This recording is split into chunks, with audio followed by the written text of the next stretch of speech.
is a member of the Voices of Wrestling Podcasting Network. Visit voicesofwrestling.com to hear the rest of our great podcasts, as well as show reviews, columns, opinions, and updates across the world of wrestling. Very, very, very, Mickey, fishy, fishy!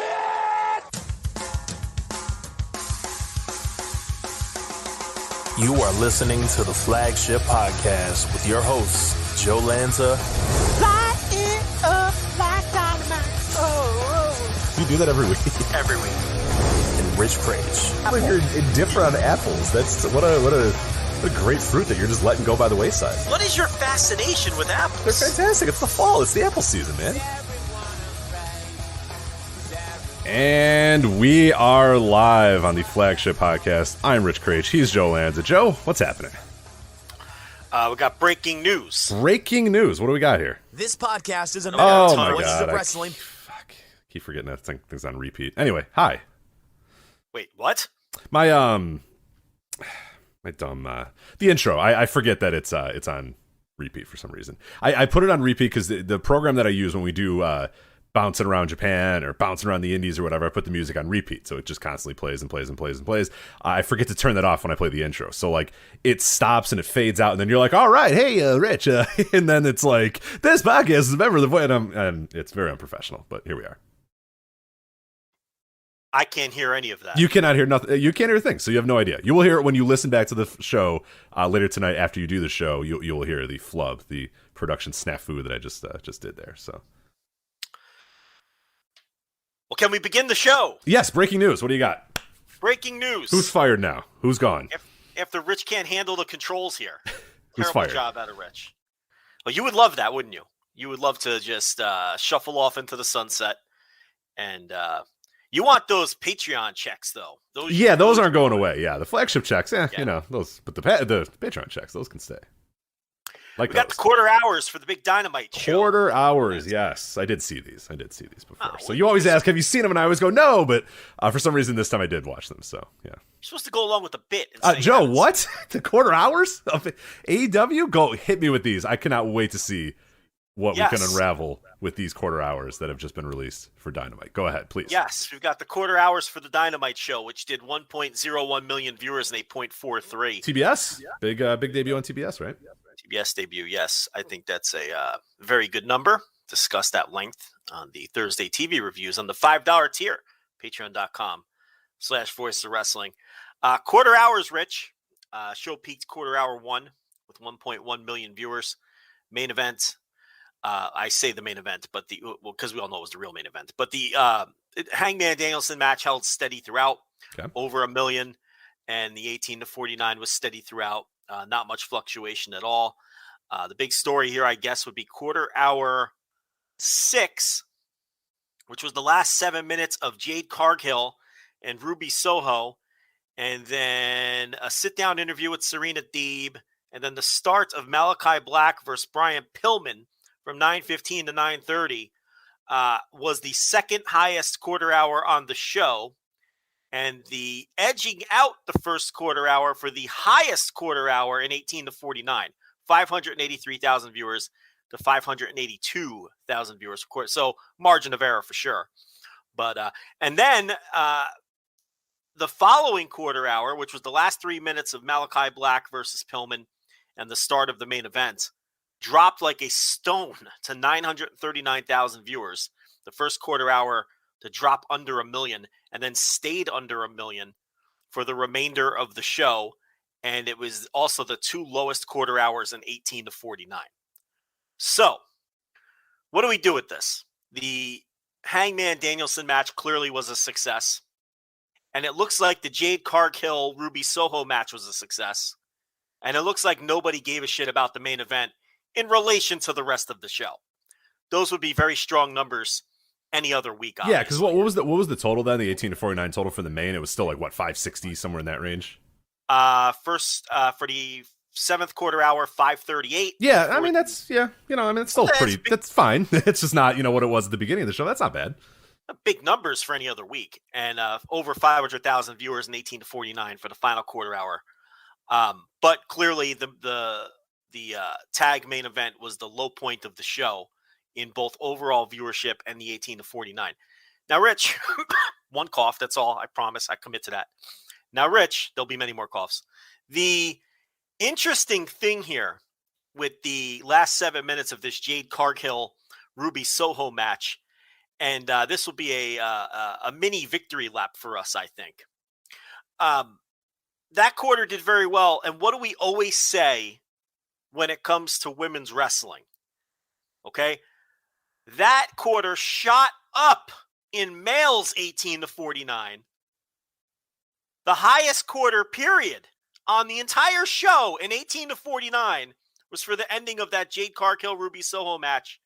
That quarter hour went down in women 18 to 49. Yeah, there's always this weird fallacy that women love watching women wrestling, and that's just not the case. It's just never, ever been proven to be true in the major American companies. As far as the companies that we can track and we can see the ratings and the rating patterns and that sort of stuff, it just has never been true. It's almost always the opposite is true in almost every single one of those cases. But it does not stop pundits alike from lining up to say, if you want to get women to watch wrestling, you need more women's wrestling, and that's not really. That's never been true. But you can keep saying it, without any sort of evidence-based, whatsoever.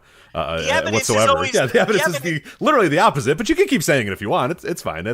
Who needs evidence these days? Who needs truths anymore, Joe? Just say stuff. Just get online and say stuff. And then if you just say it a bunch, of people will say, yeah, women, they need more women's wrestling. No, they don't. They hate it. They don't watch it. They usually turn it off in large numbers. But yeah, okay. Yeah, the evidence is always completely the opposite. If you dig even deeper, women 18 to 34, the quarter hour with Wardlaw versus in the squash, and the start of the Cargill Ruby Soho match, which is the important thing here, was the second highest quarter hour on the show among women 18 to 34, young adult women, at 124,000 viewers. By the end of the Cargill Soho match, 108,000 viewers, the third lowest quarter hour on the show. Only above the main event. Everybody seemed to ditch the show for the main event. But again, this perception, and that's young female viewers, 18 to 34. Those are the ones where everybody tells us they want to see women's wrestling. They need Liv Morgan. They need this. They need that, because that's how they're going to watch. They always turn it off when those people are on the television. They seem to like attractive young men. It seems to be what they seem to like a little bit more. But I know it's wild. Given that, when you watch old wrestling, it's like, man, there all these males are screaming really loud when the attractive young men come out. So it's so strange. Oh, wait, no, those are all women. Never mind. Sorry. That's crazy. Yeah, I don't know. It's weird that, I watched Dragon Gate and Territorial Wrestling, and it appears that, Joe, I don't know. It's a long shot here, but it appears women like attractive young men. So wild concept. Boy bands are not a thing. No. BTS not liked by young women at all. They want only Beyonce. No, there haven't been boy bands for every generation going back to the 50s. Right. That's not a real thing. But anyway, I thought those were the Monkeys predominantly loved by middle-aged men. I'm sure. Menudo, definitely men over 50 who are big fans of Menudo. Go right down the line. So 98 degrees, Rich. Yeah. LFO. I was honestly going to say LFO. I'm not kidding, Joe. I was waiting to say LFO, and you beat me on LFO. That is fantastic. Recently, we were driving, and we were on the 90s on 9 on Sirius or whatever, and the nurse surprised me by knowing every single lyric of LFO's Summer Girls, and I can't say I was proud. It was pretty bad. Why wouldn't she know that? It's every lyric. Yeah, she just sang along. Like perfectly, too. Isn't that guy dead from LFO? Yes. Rich, I believe, from LFO is indeed passed away, I think. All right. There you go. Him and Dan Reeves has passed away recently. So Dan Reeves, you are determined to talk Dan Reeves. No, I'm really not. It's funny because everybody was like, Dan Reeves. I love that, like, when these figures that have nothing to do with wrestling pass away, our Discord and whatnot are like, these guys are going to talk about Dan Reeves or whatever. And it's like, but I like that. We did an hour on Madden and people loved it. And yeah, now people are like, you guys going to talk about Brad Reeves or Dan Reeves? And it's like, we really shouldn't. We're a wrestling podcast, to be fair. But we always say, it's not about the wrestling all the time. It's about the personalities behind it. Rich, did you know that LFO, that stands for the Light Funky Ones? Oh, all right. You stepped all over me there. Jeez. I was just letting you know my LFO knowledge that I had. Yeah, and yes, Rich is dead. Rich is the dead one? Apparently 2 of them are dead. Ben Goodman in the No Dopes chat room says 2 of them are dead. Only 1 survives. So 2 of the light, funky ones are dead? Yeah, I don't like those numbers. There's only like 3 of them. That's right? it. Yeah, he said there's only one. Only 1 is still alive of the light, funky ones. So yeah, this Rich Cronin died in 2010. None of the others have a Wikipedia page. It doesn't bode well. Yeah, nobody else cares. So I have no idea how to figure out the final living member. Yeah, there's only 1 living member, Brad Fischelli. Okay. Brad Fischetti. Weren't you friends with the Brad Fischetti growing up? Seems like a nice Italian boy, Brad Fischetti. Yeah. Did you play T-ball? You played T-ball with Brad Fischetti, probably. Right? I wouldn't stun me. He now tours with the pop group O-Town. So on the Oh, I remember O-Town. Okay. Was he in O-Town originally, or did he had joined up with O-Town on this tour? It says he began touring with the pop group O-Town. Okay. Maybe just for 1 tour. Yeah, they were the original Making the Band. Remember that? On the KY Jelly the Y2K tour. I don't know why I read that as KY Jelly. Excuse me. It's one of those things where your eyes just. All right. You've got it in the top drawer. We need that sponsorship, by the way. We should probably just email them. I think we should do that. We got to start getting these sponsorships to us, and I think the KY Jelly would be a good one to start with. I have something to say about, but it's more third hour stuff. But please, I don't know. I'm not a. I don't care. I don't care. Just no. Third hour. What do you mean? Wait till the third hour. What do you mean you don't care? You don't care? My thoughts on lube? No, not really. I really don't care about your thoughts on lube. Yeah, so there's only Brad Fischetti is the only one still living. Dan Reeves is not living. Did you know that Dan Reeves participated in 9 Super Bowls? Won a couple of them too, and he is not in the Hall of Fame. I know. You were talking offline, and I'm doing my thing that I do usually at the beginning of the year. Once basketball's starting to slow down a little bit or whatever, I don't start watching the NFL because I really don't want to. I don't really care that much. I'll watch some playoff football. Playoff football is fine, but I start to go through all the Super Bowl films, all the NFL films, Super Bowl films, and I'll start at I'll start at Super Bowl 1 and I'll watch them all because it's it's 30 minutes, 40 minutes to watch them. They're light, easy, breezy thing. They're always well done, great music, great highlights and stuff. And I'm seeing Dan Reeves in there a lot, and I always forget that. That Dan Reeves obviously lost all the Super Bowls with Denver, which made him a failure, Joe, because he's such a fucking failure. And John Elway also a giant failure for losing Super Bowls that they were in, which it's still incredibly hard to get to a Super Bowl.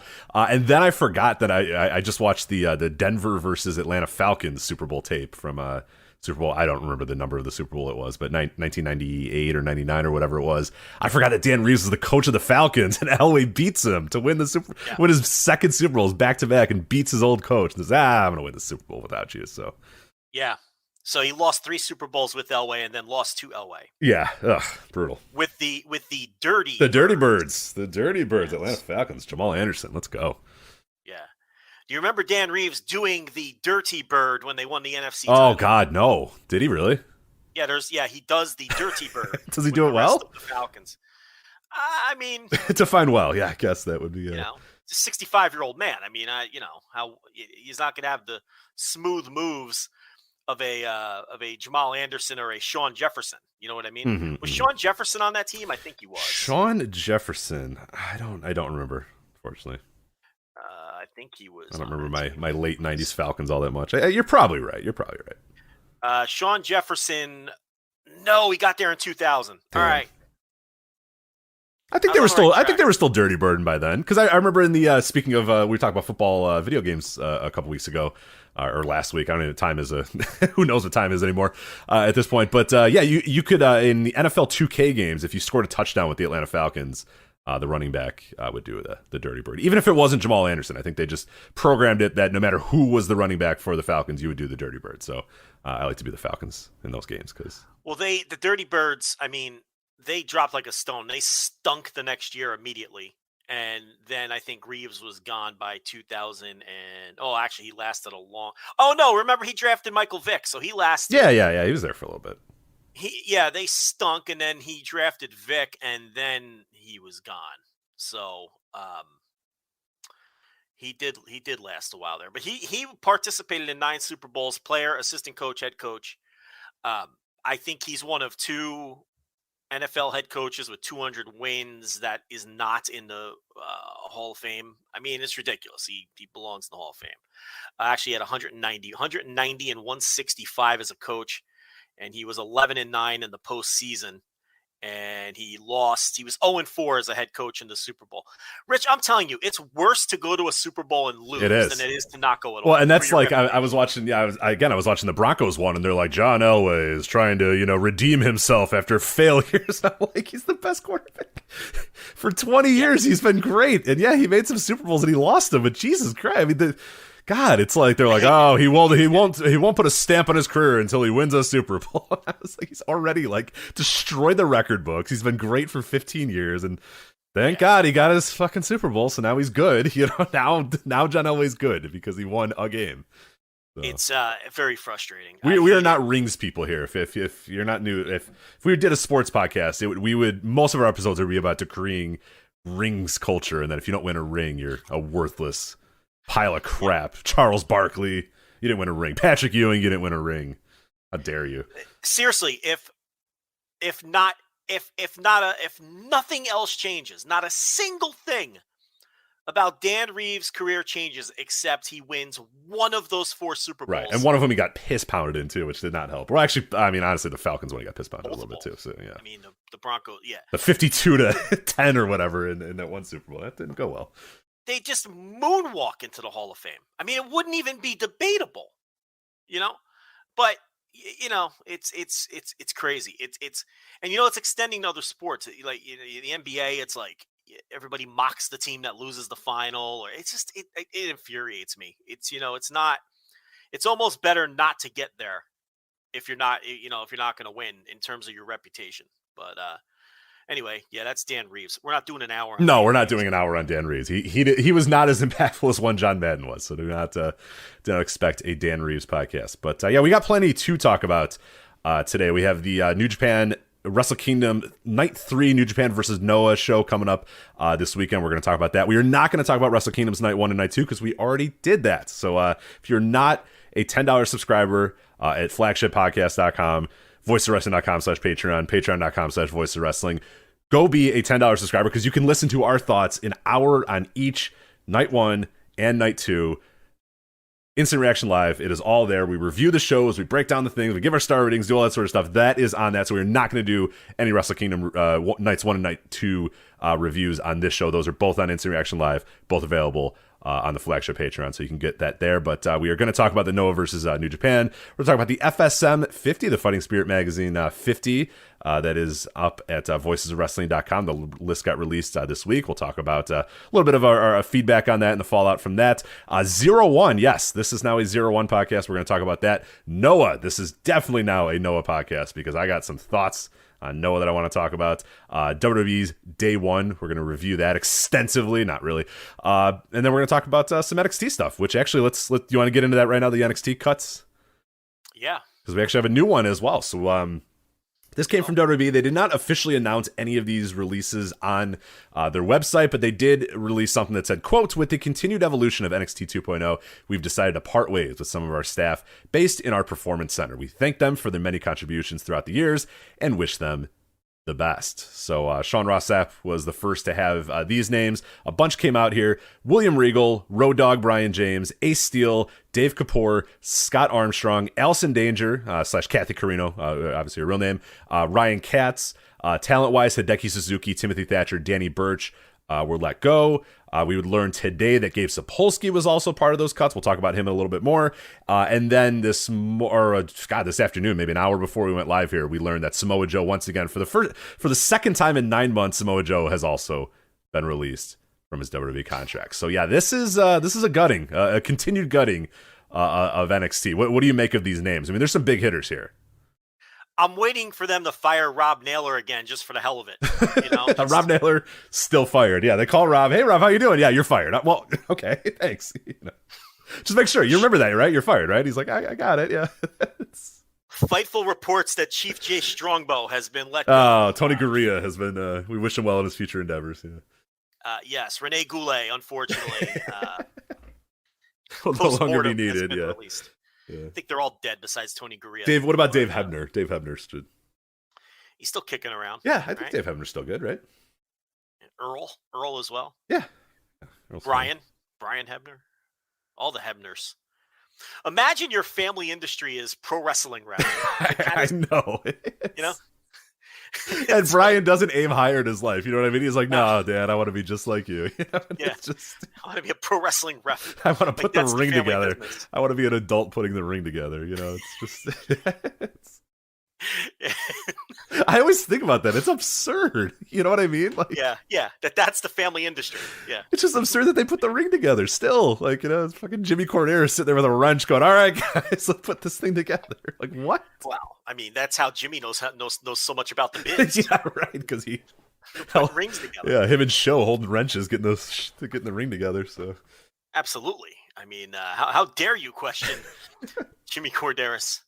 He was in WWE for 30 years, so obviously he knows everything there is to know about Game Changer Wrestling. You can't question this man's credentials.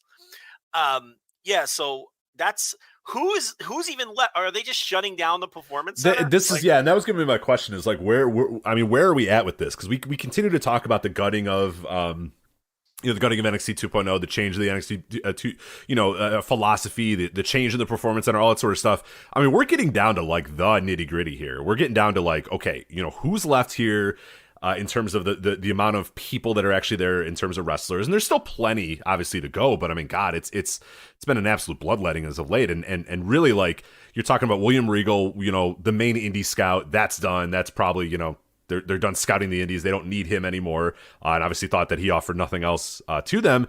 Road Dogg, who's obviously been a pretty, loyal guy to Triple H and HBK and somewhat loyal to WWE over the recent years as well.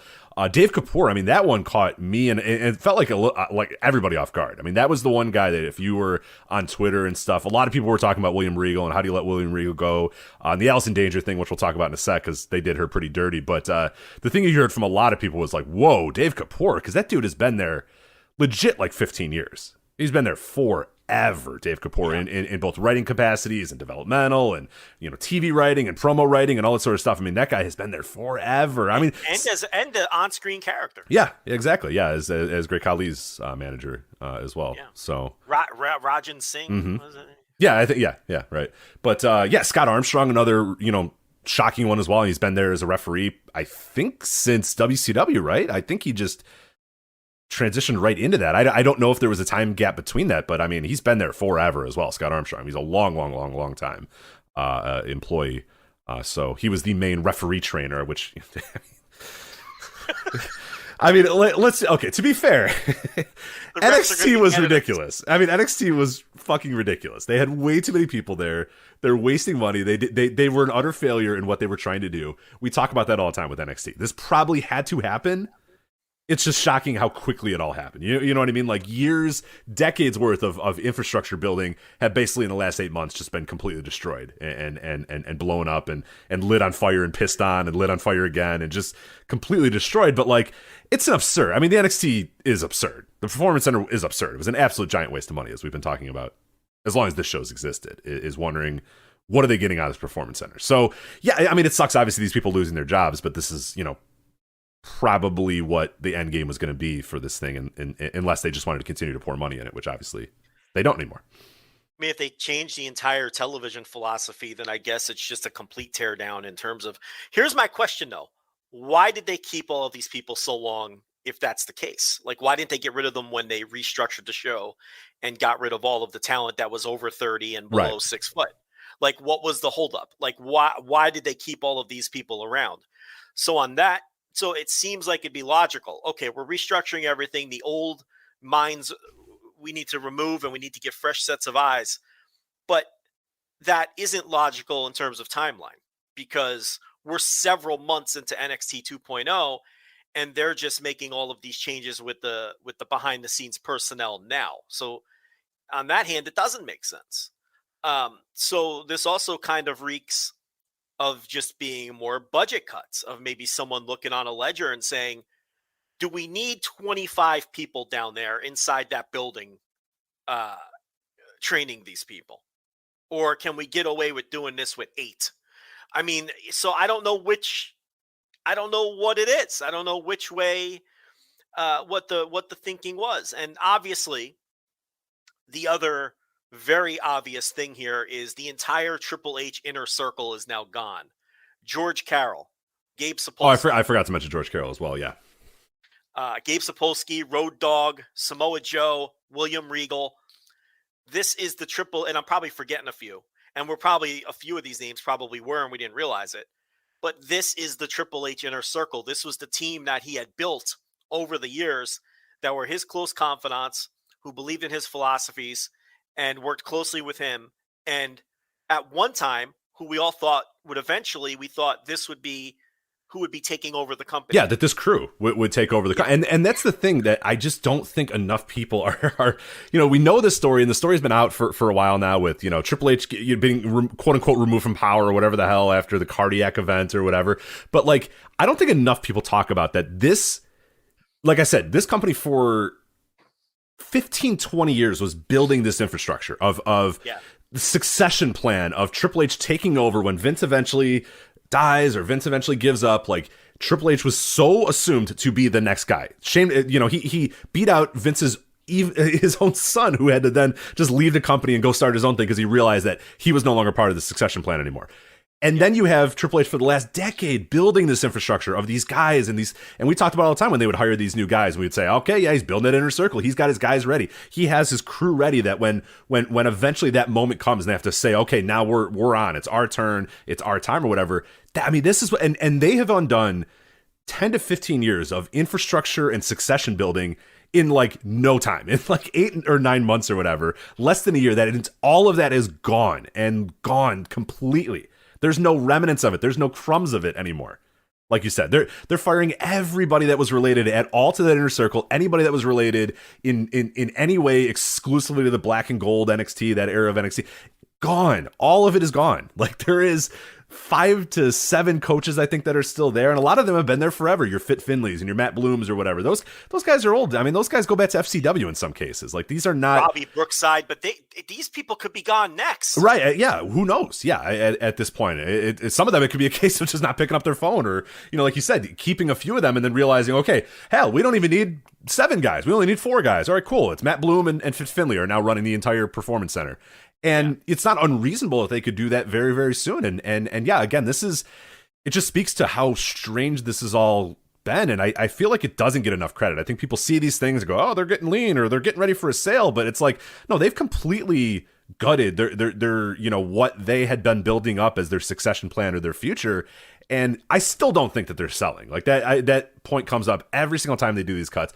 I don't think Vince McMahon is selling at any point. I mean, I don't either. Is Nick Khan getting the company lean in case Vince dies and then he tries to sell? Maybe. I don't know. I just think Nick Khan says and probably tells Vince or whatever and says, hey, look, we can cut $1 million if we release these 5 guys. And Vince goes, yeah, sure. Who cares? Great. And it's a lot easier to say yes when they lost, because I think, look, Triple H spent a decade building a vision for the future of the kind of wrestling he wanted the company to be. And as we just stated, building a team and constructing a team around him. And they're all gone. And that vision is over. And they've got the anchor of the new vision, Braun Breaker, kicking over the old logo before he beats the champion of the old vision. I mean, it couldn't be less subtle. Okay. So, that's, and my question to you, and I guess it's rhetorical in nature, is any of this happening if AEW doesn't kick NXT's ass and embarrass Vince McMahon? No, of course not. Any of this happening? No. I don't think so either. I genuinely do not think so. Because even if in that case, if Nick comes up to it, let's assume that it's Nick Khan that's looking, or whoever, whether an accounting guy or whatever, is coming up to them and saying, hey, we can cut $5 million from the budget or whatever if we do this.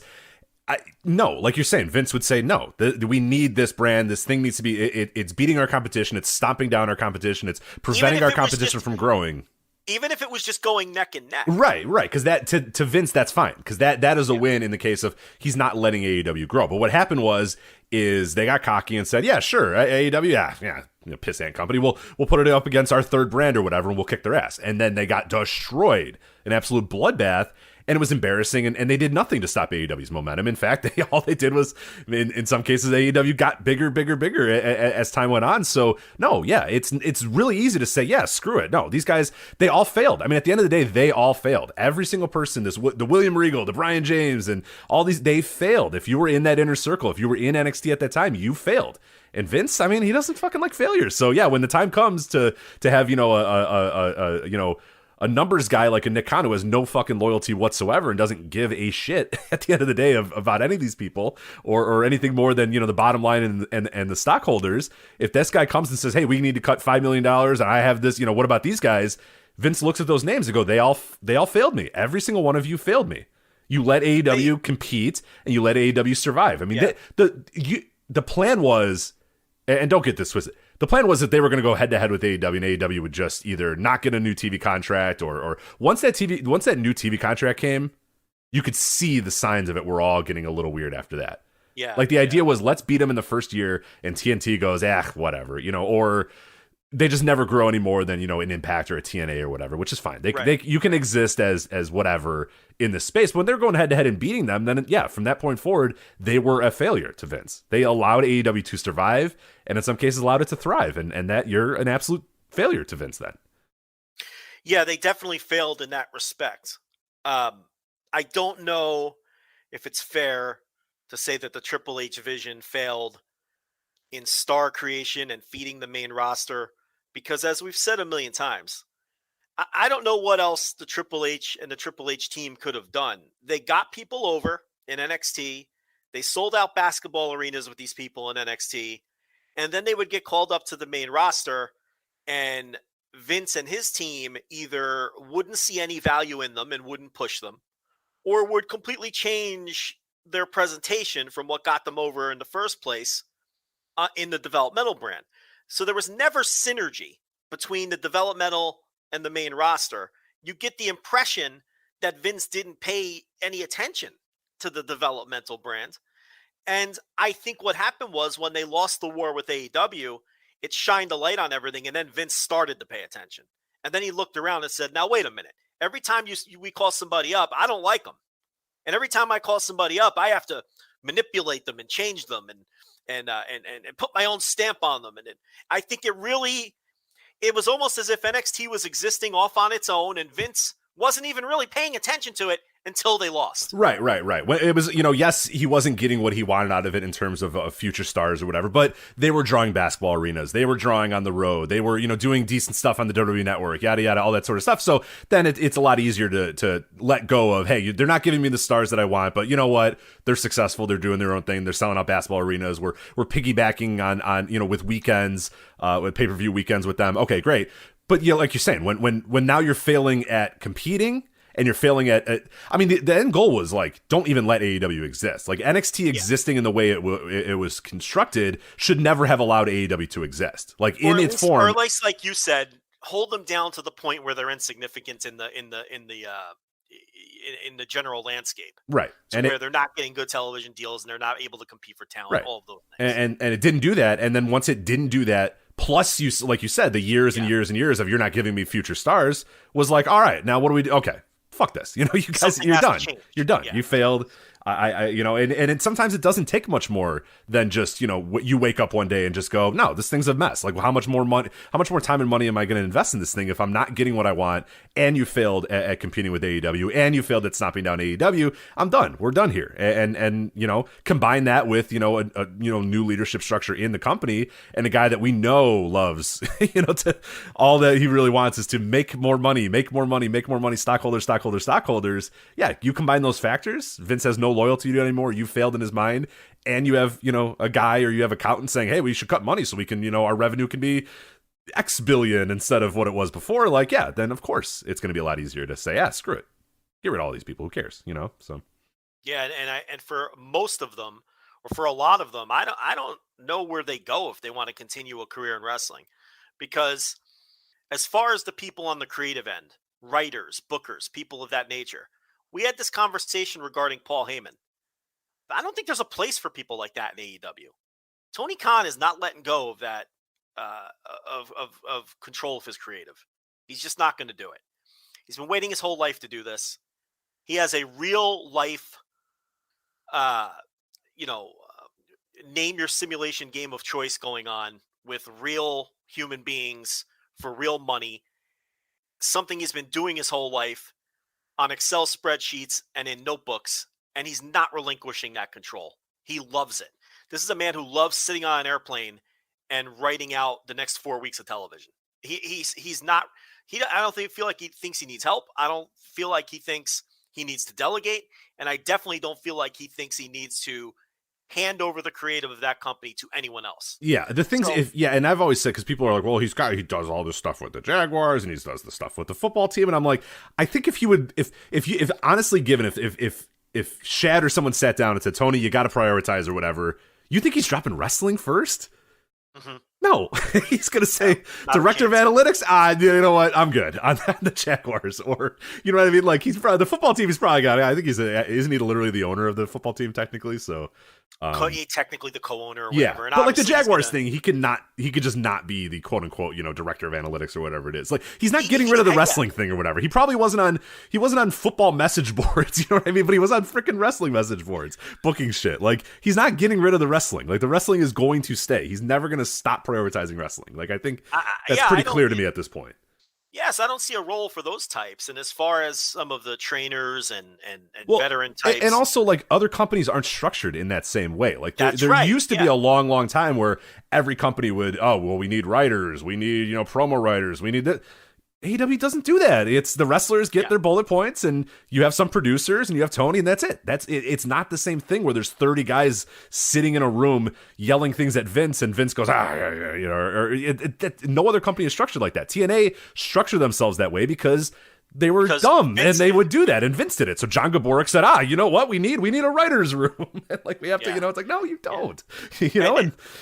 And Khan openly mocks that. Just last week, he said, well, we don't have a room of 27 writers trying to write comedy. So I don't think those people have a role. And as far as some of these veterans and whatnot, they have their small group of agents. And, I don't know. I'm sure he may hire a couple of them that, people put in a good word for, or that he had a prior relationship with, or he thinks could help him. But it's like, we need a money mark. We need a money mark, and we're willing to be brought out by this money mark as well. So if you're listening, and you have $1 billion or something, what, a third company? Yeah.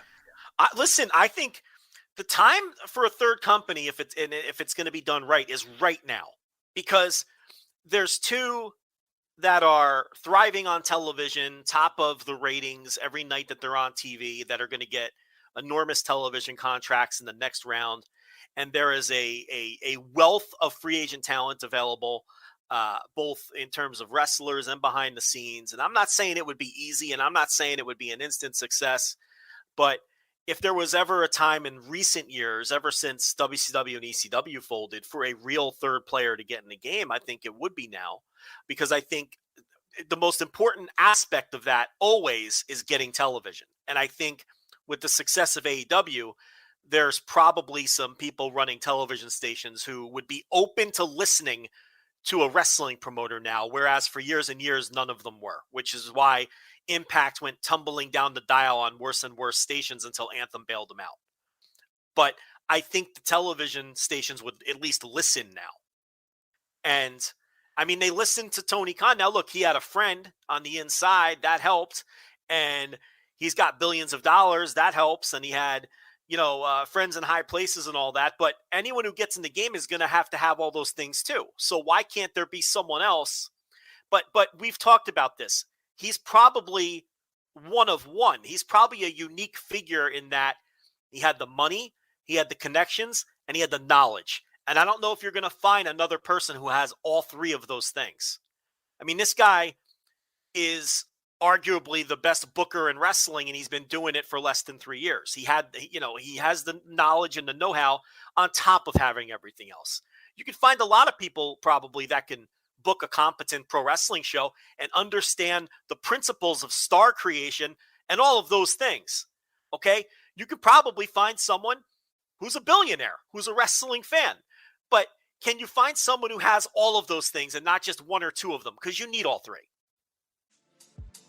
Do you have friends or family over? Are you watching your favorite Christmas movie?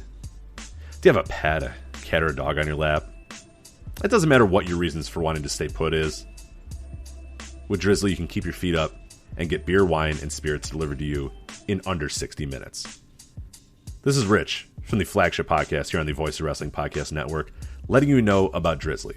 Drizzly is giving all new customers $5 off their first order with promo code FAST5. So you download that Drizzly app and you go to drizzly.com. That's DRIZLY.com. Again, that's DRILZY.com. And use that promo code FAST5 for $5 off your first order. If you've never heard of Drizzly before, Drizzly is the most convenient way to buy beer, wine, and spirits with delivery to your doorstep in under 60 minutes. Drizzly is the #1 app for alcohol delivery. The convenience, again, as we said, of home delivery in under 60 minutes. You get it when you need it. You have people over, you're relaxing, you're watching a movie, you're under a big old blanket and a nice fireplace, and you're just thinking, I really don't want to get up. I really don't want to have to go to the store. You don't have to with Drizzly. Drizzly is going to get it to you in under 60 minutes. And it's not just like they have generic. You're going to get some good stuff with Drizzly. It's not like you just get the bottom of the barrel basic stuff. You can get a huge selection of alcohol from Drizzly. It does not matter what it is. Beer, wine, and spirits, they have it all. You get exactly what you want, and you also get the best deals for what you're looking for as well. You can shop across multiple stores, compare prices, and find out, yes, this is where I want to buy it from. This is the price I want to pay for it. Drizzly allows that to happen. So again, what you're going to want to do here is you're going to download the Drizzly app or go to drizzly.com. That's DRIZLY.com. Again, drizzly.com. And you are going to get $5 off your first order because you're going to use that promo code FAST5. You're a smart person. You listen to the Flagship Podcast. You listen to the Voice of Wrestling Podcast Network. You listen to all the great shows that we have on this network. You know you're a smart person. You get this. You're going to get $5 off your first order. You're going to use that promo code FAST5. Again, it's drizzly.com or download the Drizzly app. Again, that's DRIZLY.com. Download it now. Use that promo code FAST5 and you get $5 off your first order.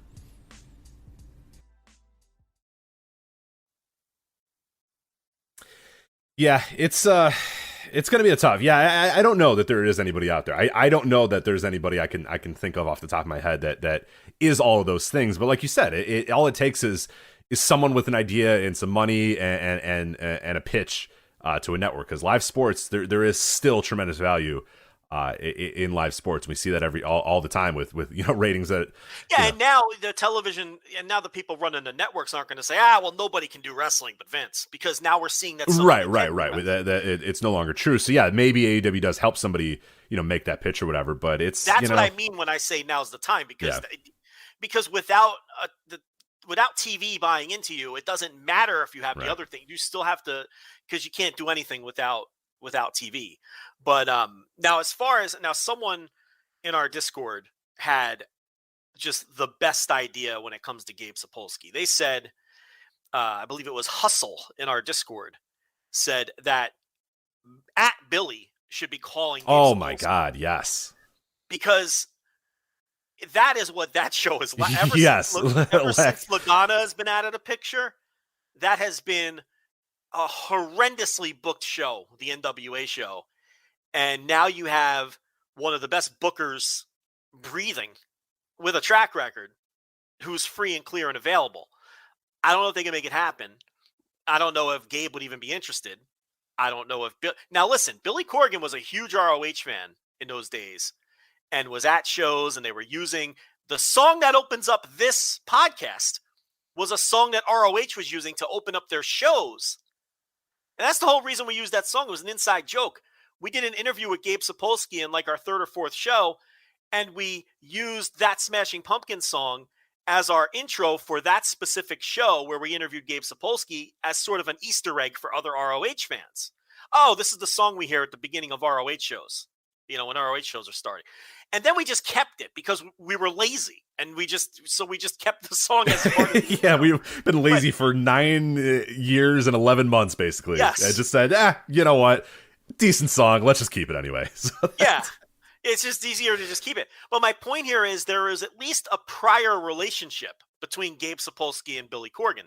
I don't know if that relationship still exists. Yeah, there's got to be some weird like ECW connections with those guys as well. With Gabe obviously working in ECW frequenting Chicago, Billy be going to pretty much every Chicago ECW show. Like there's a solid chance that those men have had a conversation before about professional wrestling. Now I don't know if that conversation's they've had a conversation since 1997 or whatever, or since 1999 or whatever. But like I don't know. Yeah, I don't know that. But no, it'd have to be during the ROH days at least. I mean, I would think. Yeah. Well, he was using theirs. Well, what do you mean by that? What do you? Well, I'm implying that maybe Ring of Honor wasn't clearing all of their music. No, I'm pretty sure that there was a deal. That's what I'm saying. I'm pretty sure there was a deal there. Okay, that one they did a deal on. So because Corgan was a big fan and he would go to the shows. Like if he shows up to the show and hears his song, he's gonna be like, right? He's gonna say, "What the fuck?" Right?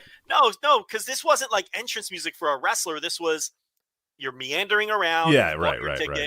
And then when you heard that song come on, and they would do the countdown, the ROH countdown. Oh yeah.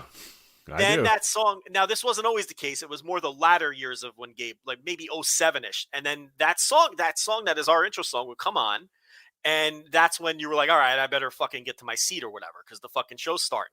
So Corgan had to be aware. Plus he was a fan. So I'm saying they must have some kind of relationship. I don't know what Corgan thinks of him as a booker. He must think he's good if he was a fan of ROH. So to me, there's a lot of connections there. And my God, that's what NWA needs. Someone to fucking put together a proper show. Their show is awful. It's just horrendously awful. And and I don't know if Sapolsky's interested in that. I don't know if he would look at that roster and be like, oh man, what the fuck am I supposed to do with this? That might be that's a fun challenge, man. If you're a booker and you have the blessing of the owner or whatever, that'd be a hell of a challenge. That's like an EWR scenario there where you have to go to a Total Extreme Wrestling scenario where you have the current NWA roster and you have to make this pile of goo into something. And hell, that'd be a lot of fun, man. If you're if he's in for a challenge and it's kind of a low stress environment, the NWA, I mean, God, it might be perfect. Somehow that pile of goo made a shit ton of money in St. Louis for the for that 3 days, and if you could just give it some direction, but again, I don't know. I don't want to get too sidetracked, but did you see they changed their business model a little bit there, where they're now back to YouTube? They're going back to YouTube for Power, and also a second show called USA. So the show is still going to premiere on Tuesdays on Fight and then air 3 days later for free on Fridays on YouTube. And then there's going to be the show on Saturday called NWA USA. Now they're staying on Fight, but they're changing their business model there too. It's no longer $4.99 a month. What they're doing now is a yearly pass. You pay $49.99 and you're good for the year. You get the first run Powers, and you get all of the pay-per-views and specials included in that too. So it's cheaper. If you're an existing customer, it's not only cheaper, but you're getting the pay-per-views essentially for free. I mean, what does that tell us? That tells us, number one, they realized the problem of buzz and exposure was gone without being free on YouTube. The buzz just completely went away when they paywalled everything, right? And number two, they felt like, if we give it away, if we're giving Power away for free on YouTube, we're going to lose all of those subs, which are valuable to us. So we have to provide some kind of value for that. So we're going to bite the bullet and just give everything away for $50 a year. I mean, as someone who does subscribe to it, like it's good because now it's cheaper and you get the pay-per-views for free. But the fact that there's all these moving parts going on there tells you that if everything was going great, they wouldn't have changed anything. That's the bottom line. Yeah. So that's interesting from that aspect. Sapolsky, here's the other thing. Now that he's been with WWE for a year or whatever it was and loosely affiliated, deep beyond that, he has forged relationships with a lot of wrestlers who he got a lot of people jobs in WWE, like right up to the very end until he took the full-time gig. And a lot of those people are available now. I know there's a lot of shit talked about Gabe, and a lot of it is justified, right? He's not he's obviously has his issues. I think he gets too much shit, in all honesty. We've said that for years. We have defended Gabe in some aspects, even when it's totally unpopular to do so. We haven't been afraid to defend him on some aspects, and I do think people are a bit unfair to him, even when it's justified to slam him for certain things. But undoubtedly, there's a lot of wrestlers who like him and are loyal to him and understand what he did for them. And a lot of those wrestlers would come back and work for him once they were with WWE. And he has forged a lot of relationships. So if he wanted to start up another boutique indie or something, he could probably do that right now and get a lot of people to work for him. Yeah, that's a hustle that I just don't know that he's. I don't know. I don't know the motivations of Gabe anymore. I'm not sure if after a year plus of doing the WWE thing or however long he's been doing it officially, like, is he into that hustle again? Get on. Well, he definitely burned out on it the first time. Yeah, right. That's, I don't know. I honestly, I'm not sure. Yeah, I really don't know. I mean, that's because you remember the conversations. There's no more talent. I can't do this anymore. Yeah. I mean, the email. You could tell from the emails too when you were getting those Evolve emails. It get more and more aggressive. Like what more do we have to say? Come to Ybor City, please. We're begging you. Like, we have a great show. Just come. Like. So I don't know. Yeah, I don't know if he's got that grind in him. I mean, I hope he does, because that'd be great to have an indie that's good. I would definitely like that, but I don't know. Yeah, I'm fascinated to see what happens with him. I mean, I don't think to me, I don't think he just goes away. I don't think he's a guy that just goes into, the real world, because it's Gabe Sapolsky. This is the only world that he truly knows, So I don't know. I'm not quite sure what happens with Gabe moving forward, but he obviously has relationships with a ton of wrestlers, a ton who are available, and now's a pretty good time to get back into indie wrestling. I mean, because he would do something drastically different than what like Game Changer is doing, and maybe that niche needs to be filled. I mean, there's a lot of disgruntled indie fans like us who just don't have any interest in stuff like Game Changer. Who would there be enough of us though to support it even at a boutique level? Yeah. I mean, I don't know the answer to that either. So I mean, I know I would support it if it was his brand of wrestling. I've always enjoyed anything that he's produced. I mean, but. Again, like you said, I don't know. He seemed really burnt out on it when he finally took the WWE job, and I don't know if it's a world he wants to get back into. But I do think a lot of that was he felt like there just wasn't enough marketable talent available anymore, because that was the era when WWE had signed everybody. And then when he took the job, he made sure everybody else that worked for him got signed. Yeah, everybody that wasn't signed got signed. And Anthony Green and Leon Ruff and all those Kurt guys. Stallion, Stallion, yeah. And then he got them all in. So, but I don't know. He's an interesting name. William Regal's an interesting name, because, obviously he was one time a key scout. He would go to all the PWG shows, and I don't know why you need to scout the PW. I thought that was so overrated. Like, everyone at the PWG shows is really good. What do you need to scout? Right. Let's see what this guy has. Yeah, PWG already did that work for you. If they're booked on PWG in 2017, assume that they're already pretty good and just sign them if you want them. You know what I mean? Like, they've already done the work for you.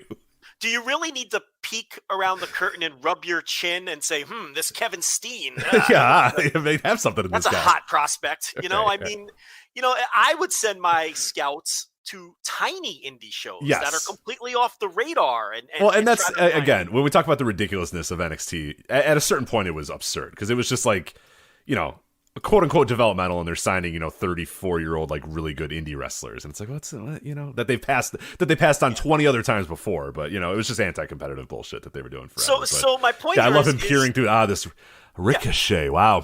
Okay, maybe we got something in this guy. So was he really discovering these diamonds in the rough? I mean, I'm not sure that he was. I saw him at Bloodsport once, so maybe he found out about Minoru Suzuki at that show. So yeah, that aspect of it may be overrated. I was at WrestleMania, one of those WrestleMania weekends, and were you was it you that you may have been? No, I don't think it was. Oh, no. This was New Orleans.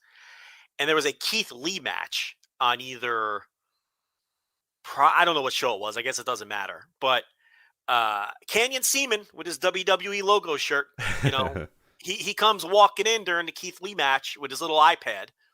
And he pulls up a folding chair. The promoter greeted him. Like, oh, here's a chair. Here, take all my talent. Yeah, right. Here's a chair. Steal everybody.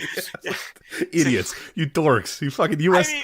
Oh, my God. How many years does WWE have to do this to everybody? Till anybody fucking realizes. The same thing with the territories, you idiots. I mean, I get it. It's God. indie promoters. I understand. Oh. It's indie promoters. Hey, can we use your talent on USA Wrestling or whatever? Yeah, sure. We'll feature them, and then they'll be more marketable to your territory. Oh, great. Yeah, sure. Cool.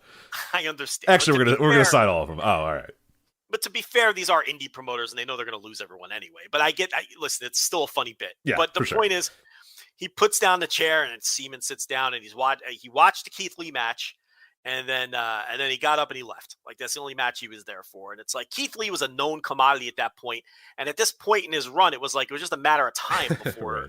Right. So it's like that's not scouting to me. That's just doing the obvious. So I'm not trying to trash William Regal. I'm just saying, anybody listening to this show could have went to PWG shows and said, yeah, they're all good. We should give them all a shot. I mean, you don't need a keen eye for talent.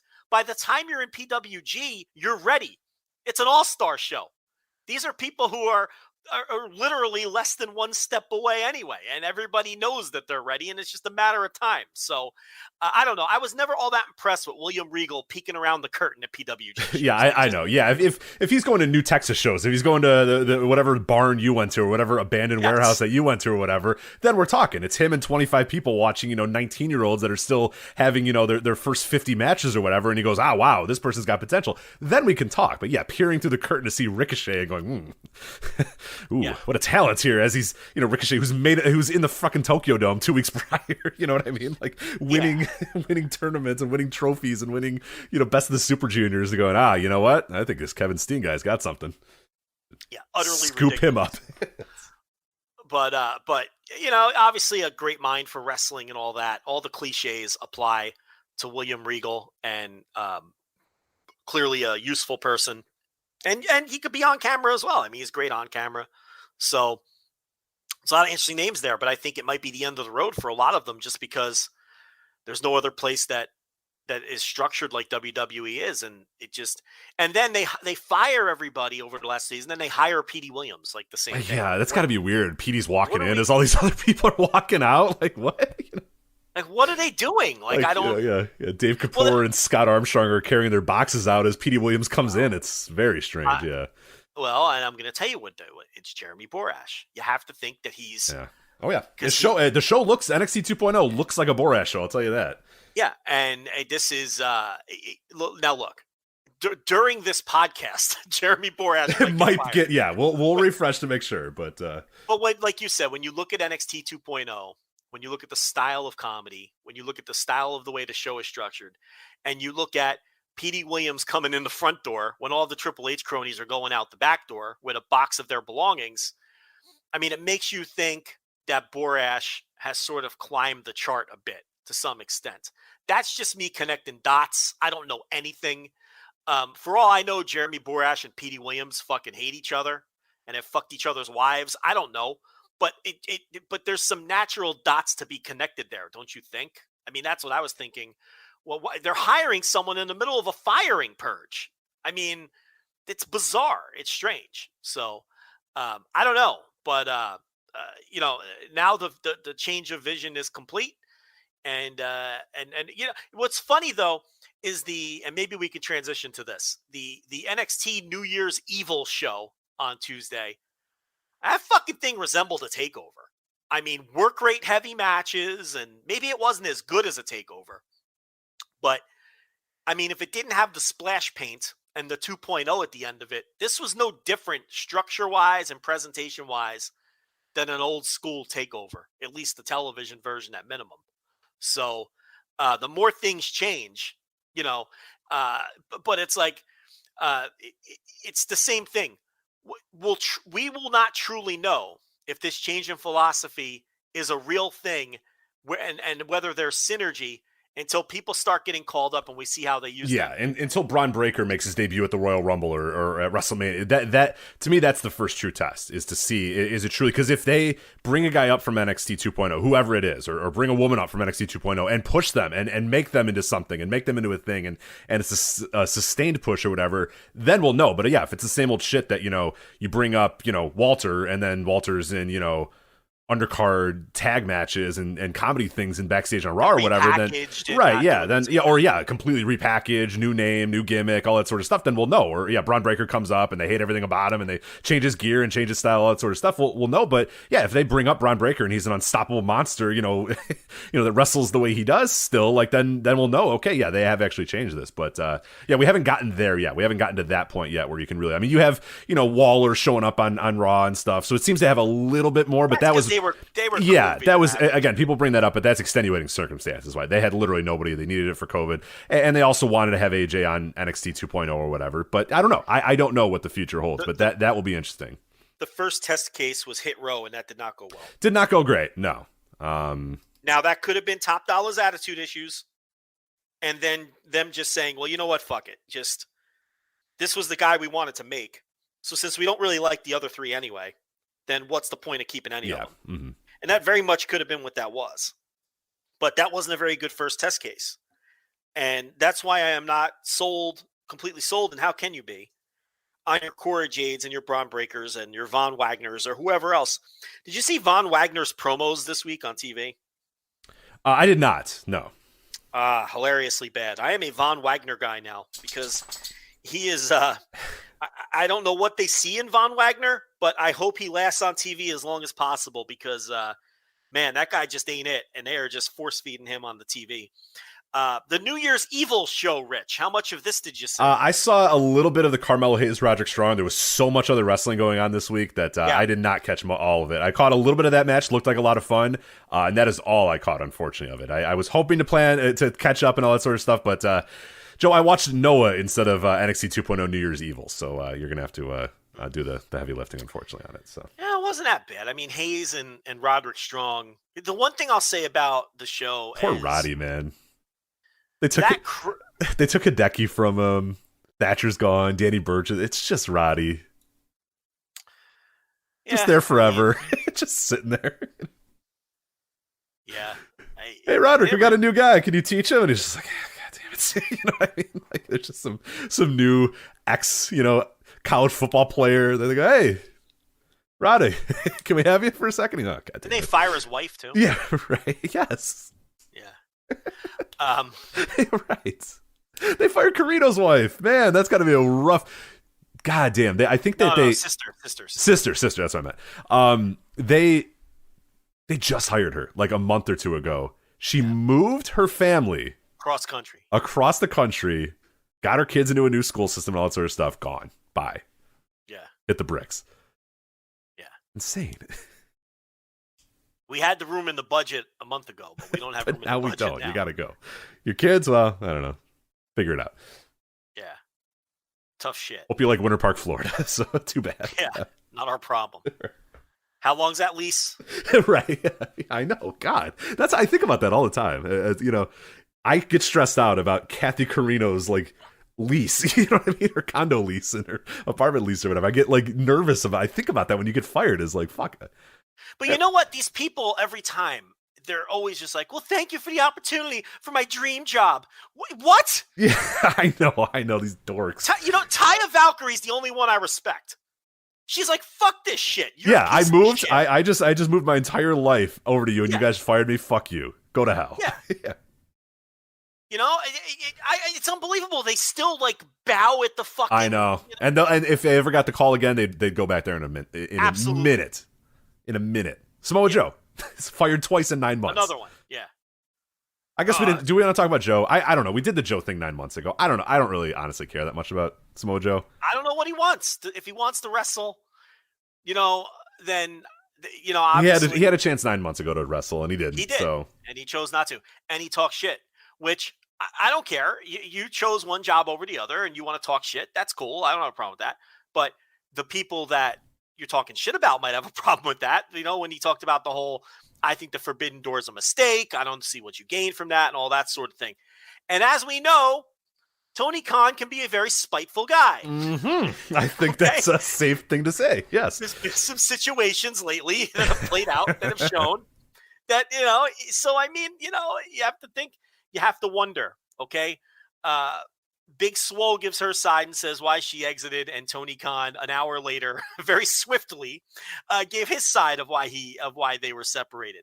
Top Dollar talked all that shit about the sneakers, and now he's mocked routinely on Sammy Guevara's blog and everything else, and how they just completely shit on the guy and say how he'll never be in AEW.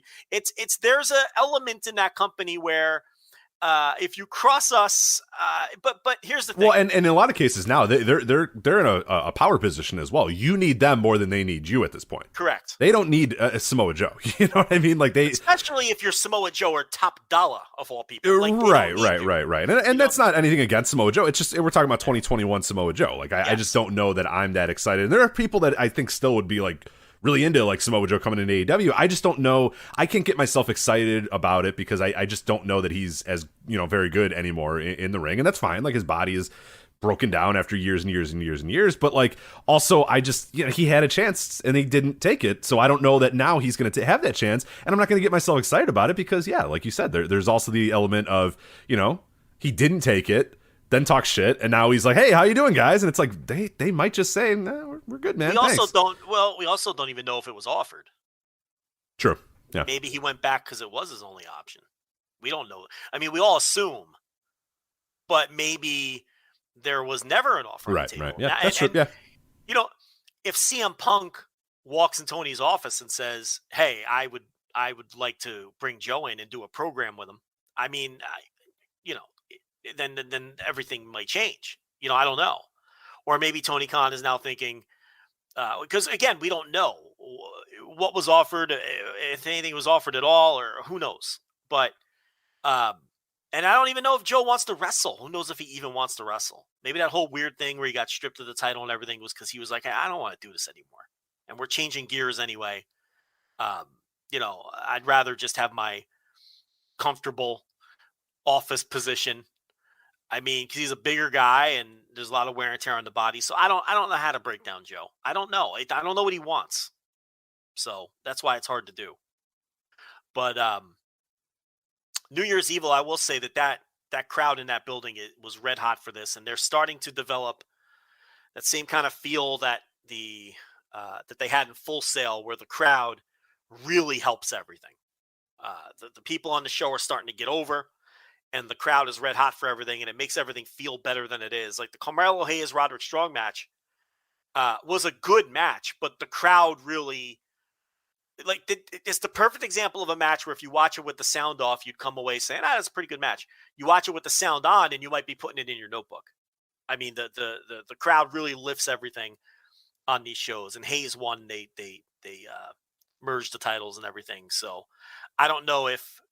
They build it as a unification match, right? So I don't know if it's one title now or Hayes just has two titles. I really don't know. Yeah, I think it's getting all molded into one or whatever, but I guess we'll see. I guess it's the NXT North America. I don't know. Yeah, I'm not sure if the Cruiserweight goes, the North American goes. I'd imagine the Cruiserweight part of that goes and it just becomes the North American title, but I don't know what the hell they're going to do with it moving forward. But yeah, 205 Live is nothing anymore. It's not even, it's in name only. So it's not like they're featuring cruiserweights, and that could be something from the old regime that they're just getting rid of, this whole idea of cruiserweights.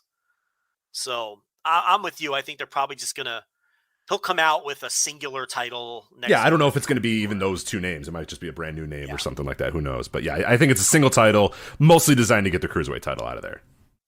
Yeah, and then they had MSK and Riddle against the Imperium, and this was Walter.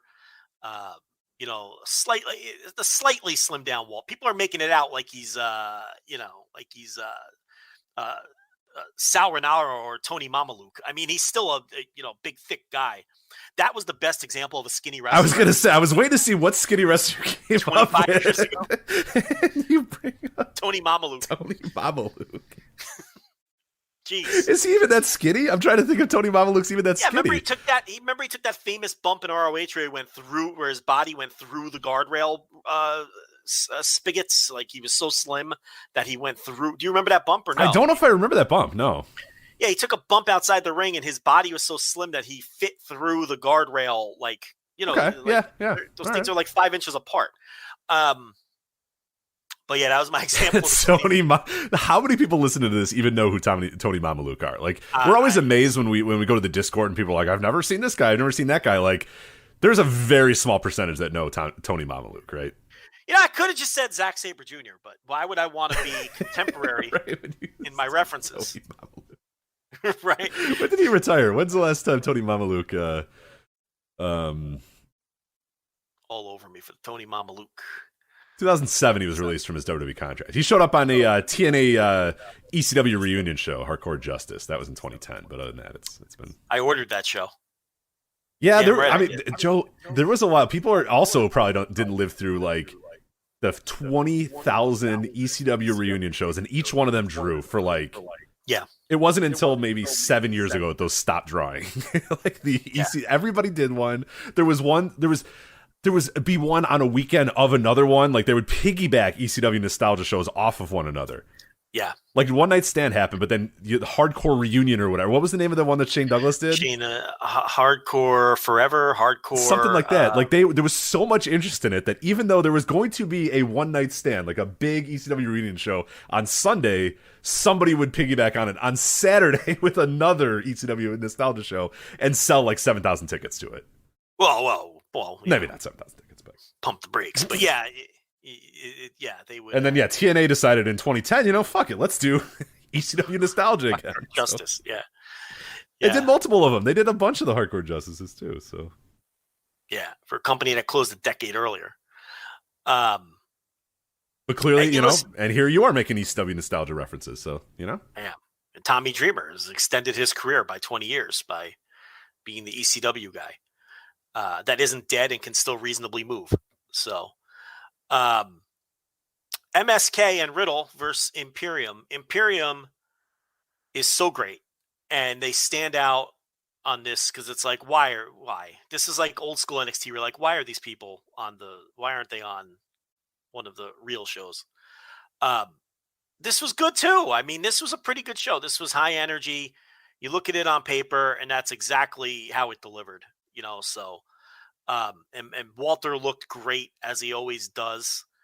And Ackner and Bartel they're just so good. I mean, they should just be the tag team champions on one of the two brands, and they should just be running through everybody. It's never going to happen. But, I mean, that's how I would use them. But, yeah, it was a good match. And not book the Usos in the New Day again? I mean, come on, Joe. This is ridiculous. You want another tag team to be in the company? Get out of here. They could have great matches with both of those teams. Yes, and break up the never-ending rematches of those two teams. Yeah. And it was Mandy Rose with the Cora Jade and Raquel Gonzalez. I don't know. What do you want me to say? It's a developmental show, Rich. This was like their big show. So a lot of the super green people weren't on it.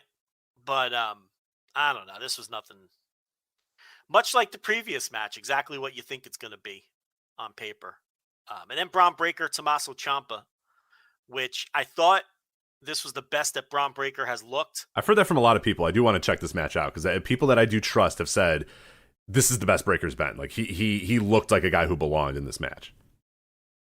Yeah, it's Breaker has all of the outside. He has the presence. He can talk. He's got a lot of dumb jock energy, which I like. But between the bells, there's always something missing there, which, he's had like 10 matches in his life. So it's understandable. But to me, this was where he looked best between the bells. Just not even just execution of moves and shit like that, but just the way he carried himself and the way, he used his body to express himself and all those little things that take a long time for a wrestler to understand because they're busy thinking their way through spots and those sorts of things. But no, he looked good here, and Tommaso Ciampa did a good job with him, and it was a really good match. And Breaker won. And first he kicked the yellow N or X or whatever, the old yellow NXT X out of the way. It's all very symbolic. And then they're beating a guy. And Ciampa, the way he's tweeting and saying, like, it seems like he might be on the way out. Yeah, I don't know if he's leaving NXT or going to a producer role or something, but yeah, you had the hearts, the colored hearts, him waving goodbye. Like, it felt pretty symbolic. Yeah, I did not see this match, so I can't speak to that. But yeah, the tweets that came out afterwards felt very much like not just a guy who loses his top title. And what more do you have? I mean, there's really nothing else to do with Ciampa in NXT. As well. I mean, this is how a developmental company should be. Like, once you're done with this guy and you've realized that there's nothing else to do with him, then he just kind of goes away. You know what I mean? And whether it be, he goes and starts doing stuff backstage or they release him or whatever. Yeah, it seems like the end of his chapter because we know that he's not going to go to the main roster. We know that's not going to happen. And I don't know that he I guess he could have the veteran hand thing or whatever, but I don't know if they're that interested in having a lot of veteran hands on this show. There's a few, but I don't know. Does he count into that? I'm not sure. Yeah, but I mean, usually NXT 2.0 is pretty brutal. This was good. This was a good show. Because, it was sort of their de facto kind of, I don't want to say pay-per-view because they literally had a pay-per-view, right? But, it was one of their quarterly specials, I guess, whatever you want to call it. And they built towards this. And it was all the good workers. It was like everyone who's good. So it was a really good show. But yeah, and the crowd really lifted everything to another level. So that was the New Year's Evil. And then I guess we should do day one. May as well do it now, right? Yeah, let's stick in WWE land here. And then so this was WWE's first ever premium live event. I think it was the best premium live event I've ever seen, Joe. You know what? I got a hot take. I like that verbiage. Premium live. Well, okay. I don't dislike the verbiage. I dislike that I heard it 7,000 times on WWE Day 1. WWE, of course. Yeah, so they had to let you know that it is a premium live event, and this is our premium live event, and you're watching a premium live event on Peacock. So yeah, I'm with you that pay-per-view is very outdated. Yeah. Very outdated. Awkward term, antiquated. And if you're going to change it, I don't mind premium live event. I think it's I would love to rip them for this one, but are people going to say PLE? Are they going to say that? I don't know. No? That's PPV is pay-per-view is so easy to me. It rolls off the tongue, but that's just because I grew up in that era. So I don't know. Yeah. It's PPV is just so easy to type and, and tweet about or whatever. So no one says PPV. They say pay-per-view because it's one syllable each. Right. No one's going to say premium live event. Like, are people going to say? I think if they push PLE as a term, people will say it because these lemmings will say anything WWE says. You've got people who like refer to wrestlers as superstars, right? Like, because WWE does. You know what I mean? Like, you'll see people tweet things like, "Oh, who's your favorite superstar?" Or they'll be like, I wonder if so and so will get a championship opportunity." If you say it enough on your I see legit people say championship opportunity, and I'm like, go fuck yourself. What are you doing? Yeah, it's so. Yet, what is the best about all of that, though, in his 30 years of conquest, he has never been able to have anybody ever utter the term sports entertainment. No. Not one human being besides a WWE contracted employee has ever once said sports entertainment. They have tried for 30 years to get them to say sports. People will say superstar. People will eventually say premium live event. People will say championship opportunity. People will say triple threat. You know. Yeah.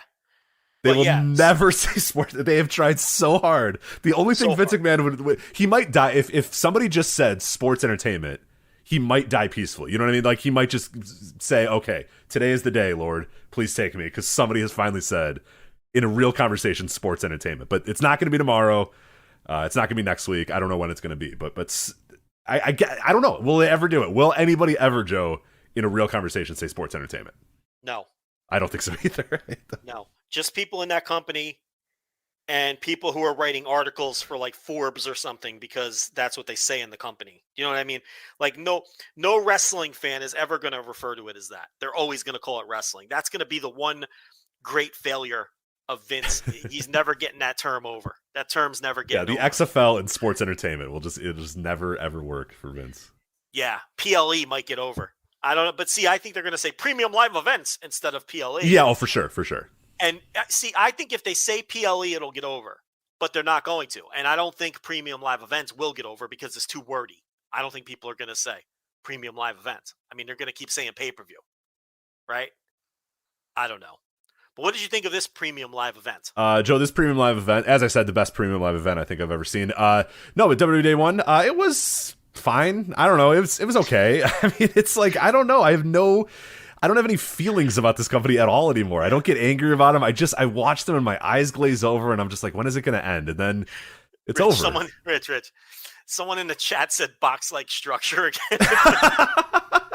I always forget. It's the best running bit. It's so funny. The feed is emerging from a box-like structure. They can't just say box. Why can't you just say the best box? part is, yeah. So what happened was they were showing the box, and Vince walked by and they said, "Hey, what do you think of this box?" And he goes, "This isn't a box." And they go, "Vince, it's the box." And he goes, "That's not a box. A box is that." And he points, to like a cardboard box. That's a box. That is a box-like structure. Yeah. And poor Michael Cole has got it right on his fucking iPad. If you're gonna box-like say structure. Hold on. If you're gonna say box-like structure, why can't you just say box? You're saying the word anyway. Because it wasn't a box, Joe. It was a box-like structure. I get it. I get it. I understand. It wasn't a box. No, but if they're gonna, it was a box-like structure. If they would have called it a crate-like structure, or a storage device, or a rectangular structure, a rectangular storage unit, if they would have said anything else, I'd be like, okay, these psychopaths don't want to use the word box, but they called it a box anyway. Why do you have to tack on like structure if you're saying box anyway? Just call it a box. What is the problem? I love it. This company's ridiculous. Oh my god. My sides hurt. And then when you see it typed out, like in the chat, it's absurd. Yeah, it's ridiculous. Box-like structure.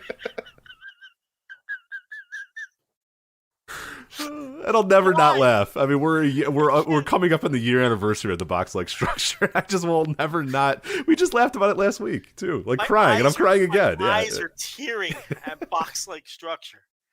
I can't.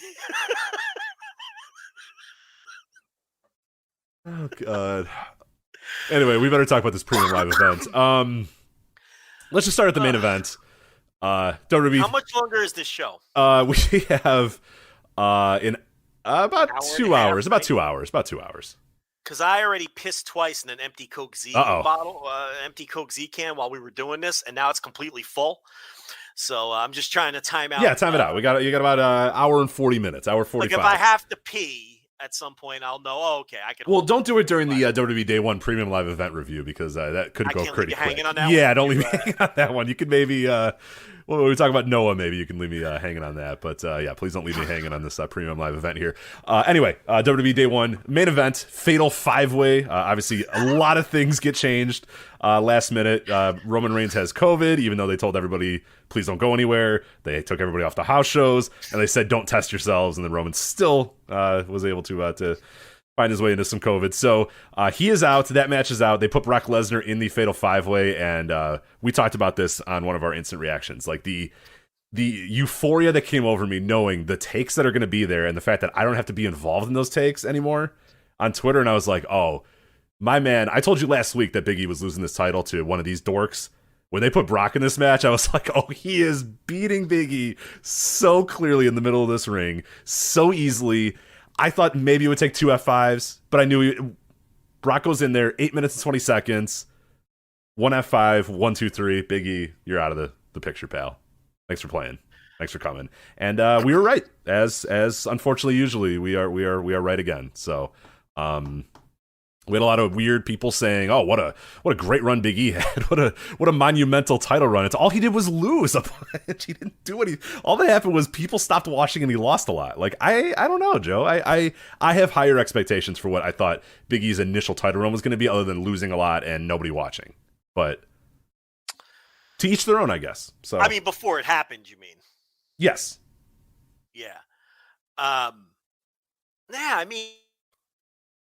Here's the thing. This Brock wasn't even in this match 2 hours before it happened. Like, so this was all a last minute change. And they still decided that the best course of action was not only for Brock to win, but to pin Big E. Right. Not pin Seth Rollins, not pin Kevin Owens, pin Big E. Kevin Owens hasn't been pushed since the Obama administration. Why can't you just pin Kevin Owens? Like, there's no reason you can't pin Kevin Owens. You know, like, so they made the decision to beat Big E, and that tells you everything you need to know about where Big E stands. As if the way Big E won the title didn't already tell you that. They did not want you to think that Big E was better than Bobby Lashley, so they made sure that Bobby Lashley was tired and on an injured leg. Then Big E lost. Which, can we not retcon how that title win happened? Because we kind of have retconned it. He came out. Yes, he called his shot that he was going to cash in or whatever. Bobby Lashley had wrestled a match and was limping when Big E came out. We were the only people that were brave enough to talk about it that week when everybody else was throwing roses. Is that told you all you needed to know about what they thought about Big E? Is that they couldn't have him go out there and face Bobby Lashley one-on-one. They had him cash in on Bobby Lashley, and Lashley was hurt and selling a leg injury. Yeah. And we were the only people that were able to tell you that. Hey, that's not a great way to start this title run. I'd be a little bit worried if I was a fan of Big E. Nobody listened. Nobody listened. I said you were on vacation, but I did a whole big. I opened up the fucking show with that, and then the follow up was horrendous. He lost like the next night on the next Raw, on the next SmackDown or Raw or whatever it was, top of my head. But then he lost like 5 or 6 more times as champion. Yeah, people have. Yeah, he's been getting pinned in like tag matches and stuff. He got pinned clean as a sheet by Roman Reigns. What did that tell you? That they don't see him on the same level as Roman Reigns. So they don't see him on the same level as Bobby Lashley.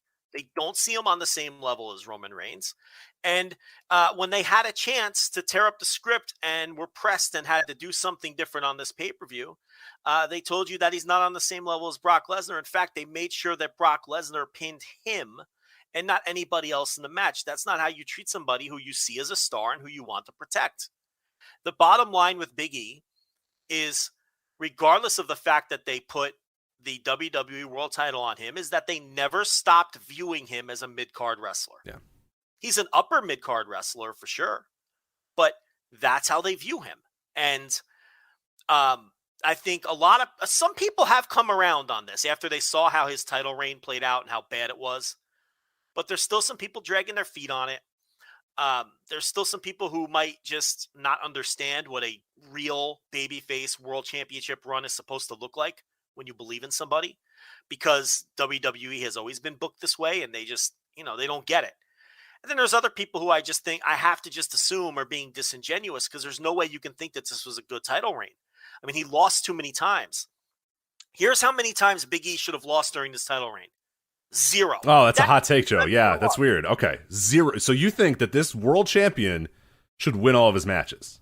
Correct. Okay, all right. Now, you might be saying, well, Joe, you would have had him beat Roman Reigns. And my answer is this. I would have booked the match. If I didn't want Roman to lose, I wouldn't have booked Big E versus Roman Reigns. I would have done something else on that show because I wouldn't have wanted either of those men to lose. So it's like, and I wouldn't have had him lose his title directly to Brock Lesnar with 3 other men right there who could have taken the pin. Rich, let's imagine a world. This is going to sound crazy. Let's imagine a world where Big E was properly built up before his title win, where he won 3 or 4 straight pay-per-view matches and was running off wins on TV, and he had that Money in the Bank gimmick, and he said, Bobby Lashley, I'm cashing this in, but you had a hard match tonight, and your leg isn't working properly, and I don't want to win that way. So I'm taking you on next week when you're healthy. And if you're not healthy, let me know, and we'll put it off another week. But I'm getting you in that ring, and I'm going to beat you at your best. And then he beats Bobby Lashley the next week at his best.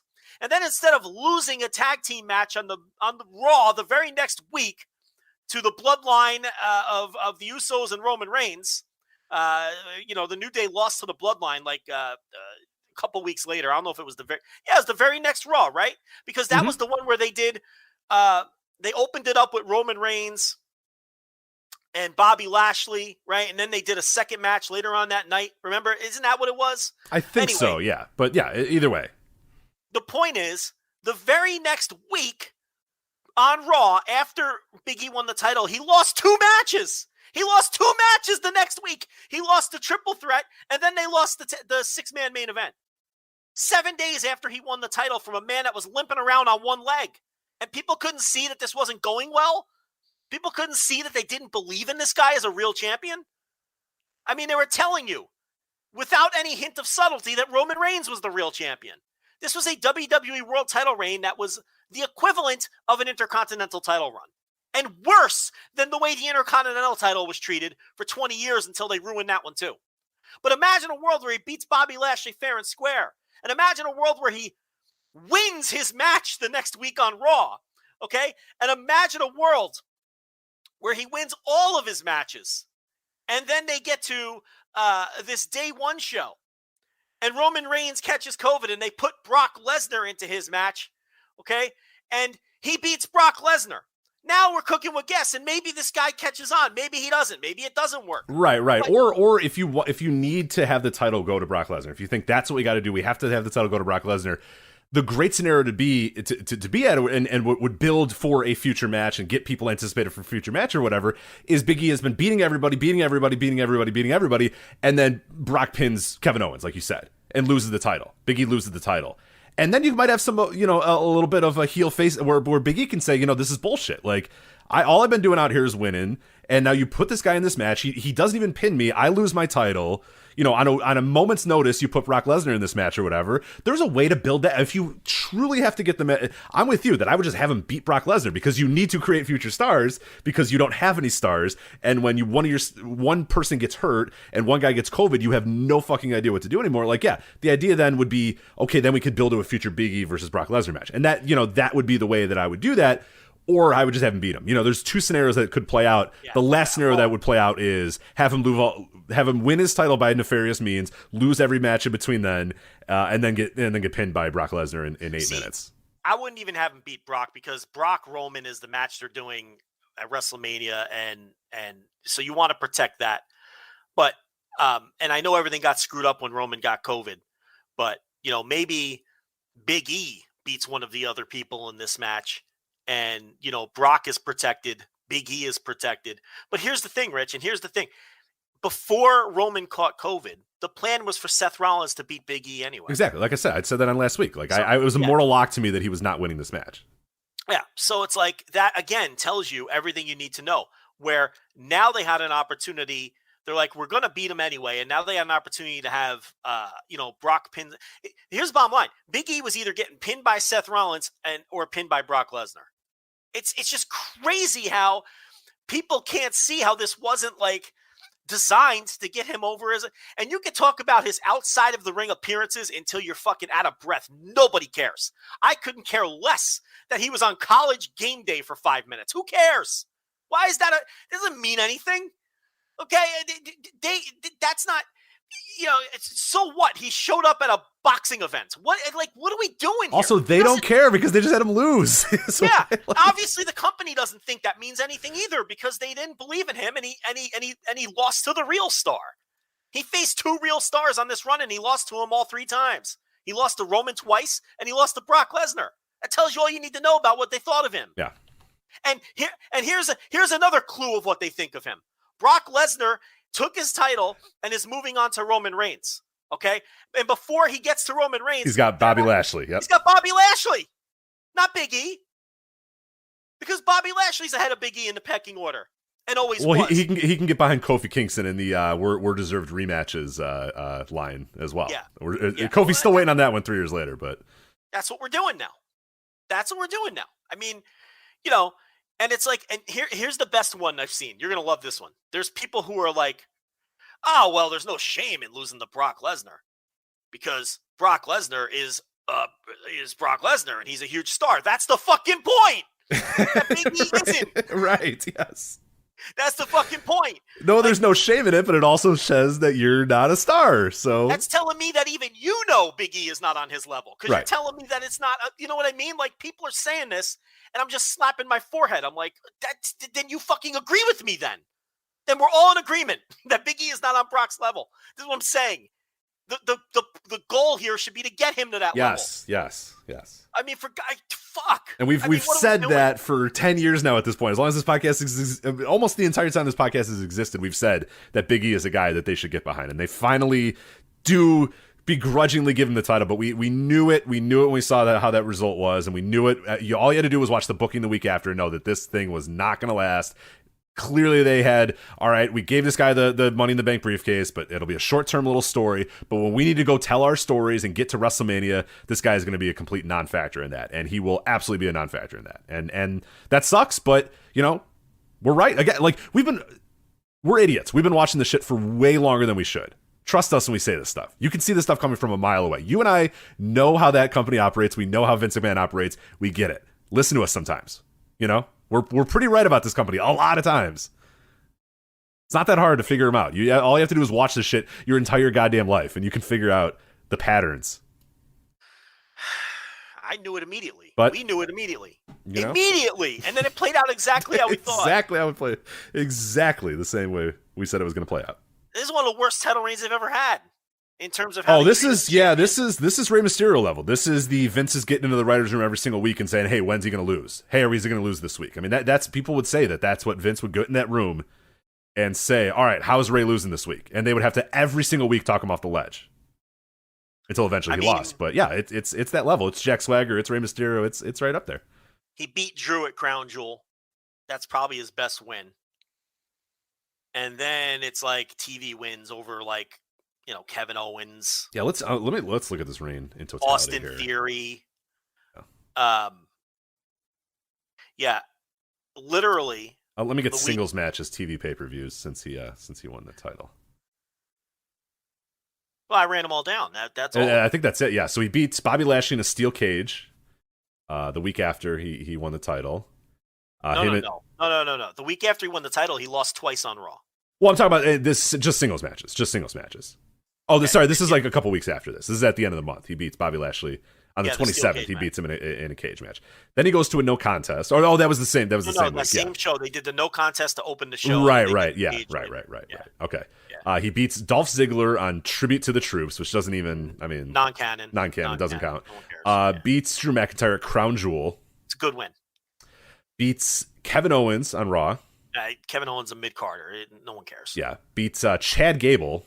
He's nothing. Yeah, absolutely nothing. Gets beaten by Roman Reigns at Survivor Series. Right, clean as a sheet in the center of the ring. Yep. Yeah. Beats Austin Theory, as you said. Yeah. I mean, these are nice TV wins, but it's like these aren't definitive. Yeah, the only definitive one of them happened in Rehab. So you know what I mean? Like it's not. Right. And then Kevin Owens, I guess, is fine. So then he loses by DQ to Kevin Owens. He set up a match. He defeats him in a steel cage match. Right. Then no DQ. He loses to Bobby Lashley as champion. Yeah. As champion. That is now the third. That is the third televised singles match, if you count the three-way with Roman Reigns and Lashley the week after he won the title, where he lost as champion on TV in a singles match. That tells you everything you need to know. and this wasn't a 5-year title reign, Rich. It was a 3-month title. It was a 100-day title reign, and he lost 3 times in singles matches on TV during a 100-day title reign. What more do you need to know? And then he lost to Brock, and was the guy that got beat. They don't believe in him as a top guy. You as a fan might. They don't believe in him. And as I said, you only get one chance to crown a guy the first time. And WWE fans recognize these types of patterns. And, we've seen it with Braun Strowman. We've seen it with Ryback. There might be more contemporary examples where if the fans get behind somebody and then the company doesn't pull the trigger fully or at all, the fans lose faith in them as top guys. I'm not saying that's definitely going to happen to Big E, but they have sure done a good job making sure that the fans know where they think Big E is slotted. And that's below Bobby Lashley, way below Roman Reigns, and way below Brock Lesnar. So really, what did this title reign do? He's beaten guys he would have beaten before. Yeah. That's so what did the reign do? He's not beating the guys that he he's not beating anybody new that was previously slotted above him. Right. And now that the big shows are coming, now the Rumble's coming and Mania's coming or whatever, he's out of the picture. Yeah. So that again, sorry, we watched this stuff enough to tell you that this was what was going to happen, and it played out in unbelievably exactly how not even like diverted at all, like almost in exactly how we thought it would happen, except we didn't think Brock was going to pin him because Brock wasn't in the match. We thought somebody was going to pin him. It makes it even better when Brock got announced to that match.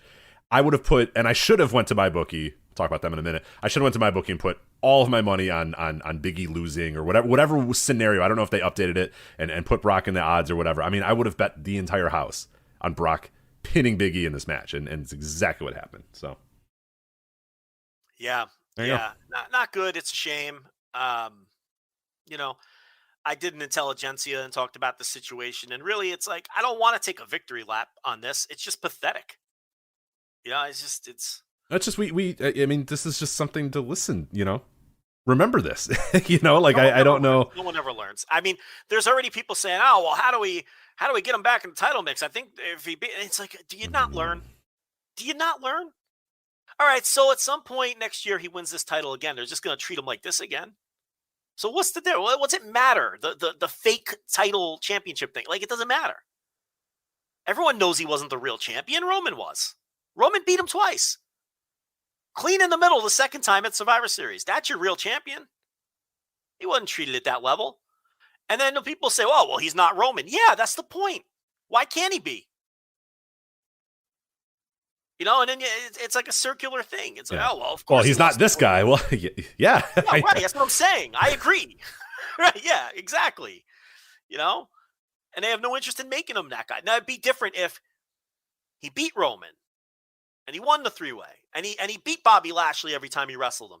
And then he still wasn't getting over. Well, okay, you tried at least. Then you stick him back in his goofy tag team and let him throw his pancakes because you gave it a shot and it didn't work. Right? But then it doesn't help when Raw does the worst numbers they've ever done in their history while he was champion. Right? Then Brock Lesnar wins the title and Raw bounces back the next week. It's a bad look. What does it tell you? Fans didn't care about Big E's title reign. Why? You didn't make them care. Yeah, they didn't. They were given absolutely zero reason to care. Because you told everybody that a mid-carder had the title. That's a big reason why the Raw ratings plummeted and why Raw ticket sales went in the toilet when this guy was champion. Because you were telling the fans by the way that you were booking him, we don't take him seriously. Right. And this company has done these self-fulfilling prophecies time and time again. And now they've done it so often that there's a generation of fans, like you said, that say, well, this guy's not on that level. Well, yeah, he lost to Brock. Brock's Brock. And so, yeah, like you said, that's the point. But they've done it for so long that there's a whole generation that thinks that this is the way it should be done and needs to be done. So, and now there's a champion who's a legitimate star and the rating bounces back. Mm-hmm.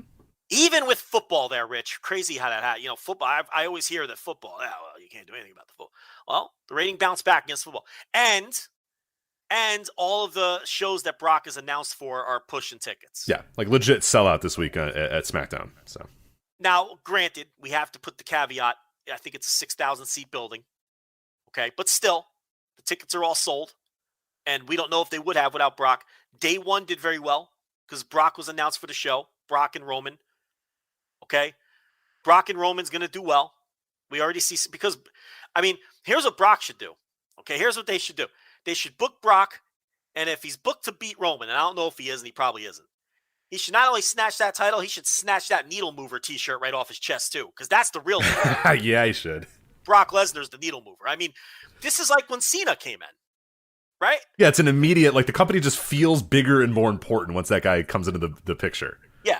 Cena shows up. And every people, show he's on. Yeah, everybody buys tickets. Everybody watches the shows. Everybody, it's amazing. Yeah. Brock shows up. Ratings go up. They're selling out shows. Right? Because, and you would think that they'd think to themselves, well, we want more of this. Yeah, guy. We should have other Brocks and not just a Brock, but no. Right. Yeah. And maybe we can, maybe Big E has the potential to be that. But see, they never thought he did. So they never gave it an honest shot. And so it goes. Mm-hmm. But some of these people never learn. And I'm not talking about Twitter eggs. I'm talking about pundits and people in the industry. who are paid to analyze this stuff. They never learn. They'll tell you that Big E and fucking Liv Morgan and Bianca Belair, they'll tell you that these people are big stars, because they never learn. Liv Morgan. Yeah, speaking of you only live once. Actually, I guess we'll get to that. Well, you want to talk about that match? Yeah, let's go that way. Backwards. Yeah. Let's go back. I do want to say this too. I had one other point about the main event match, and I think I forgot my point. Oh, whatever they were going to do with Brock and Roman now, like they still have to do it because Heyman didn't come back for this match. Because remember, the whole big thing was... Well, but see, did you see the Raw segment? Which Raw segment are you talking about? The one this week where essentially Paul was just like on Brock's side again. Yeah, well, I think they were going to do some big angle right in the Brock-Roman match, but then Roman wasn't there, so they had to tear it up. And they went in a wild new direction because they put the other title on Brock now. So whatever the big angle was supposed to be with Lesnar, Roman, and Heyman, they have to do it at another show now. So, or they have to find another way to get to where they were going, because this was just an 11-minute match where Brock gave everybody F5s and pinned Big E clean in the middle. There was like no angle to speak of here. So I don't know if this Raw thing you're talking about is what was the, like, I was under the impression they were planning a huge angle for day one to set up WrestleMania. Oh, for sure. No, they definitely were, but it seems like they just decided to skip that and just have Heyman be with Brock again. But maybe this is part of the long play. I don't know. Well, Roman fired Heyman before day one. Right. But we all kind of thought that maybe it was going to be a screw job and he goes back with, but yeah, I guess no, I don't know. Yeah. Because Roman wasn't there. So I guess whatever's going to happen with Roman and Brock is going to happen now. Yeah. And now it looks like it's really awkward now because now they both have the, like, so what headlines the other night? A women's match? Brock and Roman again. I don't know. They have nothing else. Because they don't have a women's program. They don't have anything, Joe. Drew McIntyre's hurt and they have no fun. Who is the next title contender? Who's going to step up and get the next championship opportunity at the next premium live event, Joe, now that Drew McIntyre's hurt in SmackDown? Who from SmackDown? Well, yeah. I was Sami Zayn? That's Raw. Yeah, SmackDown's fucked. They don't have anybody or anything. Well, it's Brock. It's Brock. Brock is on SmackDown, but he has the Raw title. Yeah, he's a free agent. Well, he's a free agent, Joe. Yeah, so Brock is Roman's guy. You're right. No, I'm just saying that they don't have anything. Like you're saying, well, what do they do on this, or what do they don't have any plan for anything. One guy gets hurt, and they're literally like, oh, I don't know, what do he wants to do now? We have no clue. Like, I know they don't have any idea what they're going to do on Raw. Who knows? This company sucks. It sucks. So bad. Probably Bobby Lashley versus somebody. I don't know. Who cares? Like, right? Like, I don't know. Bobby Lashley and Seth Rollins. All right, cool. Like, who cares? Edge is going to go to that place. Bobby Lashley's going to make Edge go to that place, and then he's going to go to that place. You know, like, right? Like, what else? They don't have anybody. They don't have a women's program hot enough to. They hired every wrestler for a decade, and they have fucking nothing. They fired them all, and now they have nothing. Maybe heat up Becky, Sasha. Why are we doing this? Can we just go through this show? Can we please and talk about fucking Noah? I just want to talk about Noah. I just want to talk about guys killing each other in a ring, please. So Becky defeats Liv Morgan.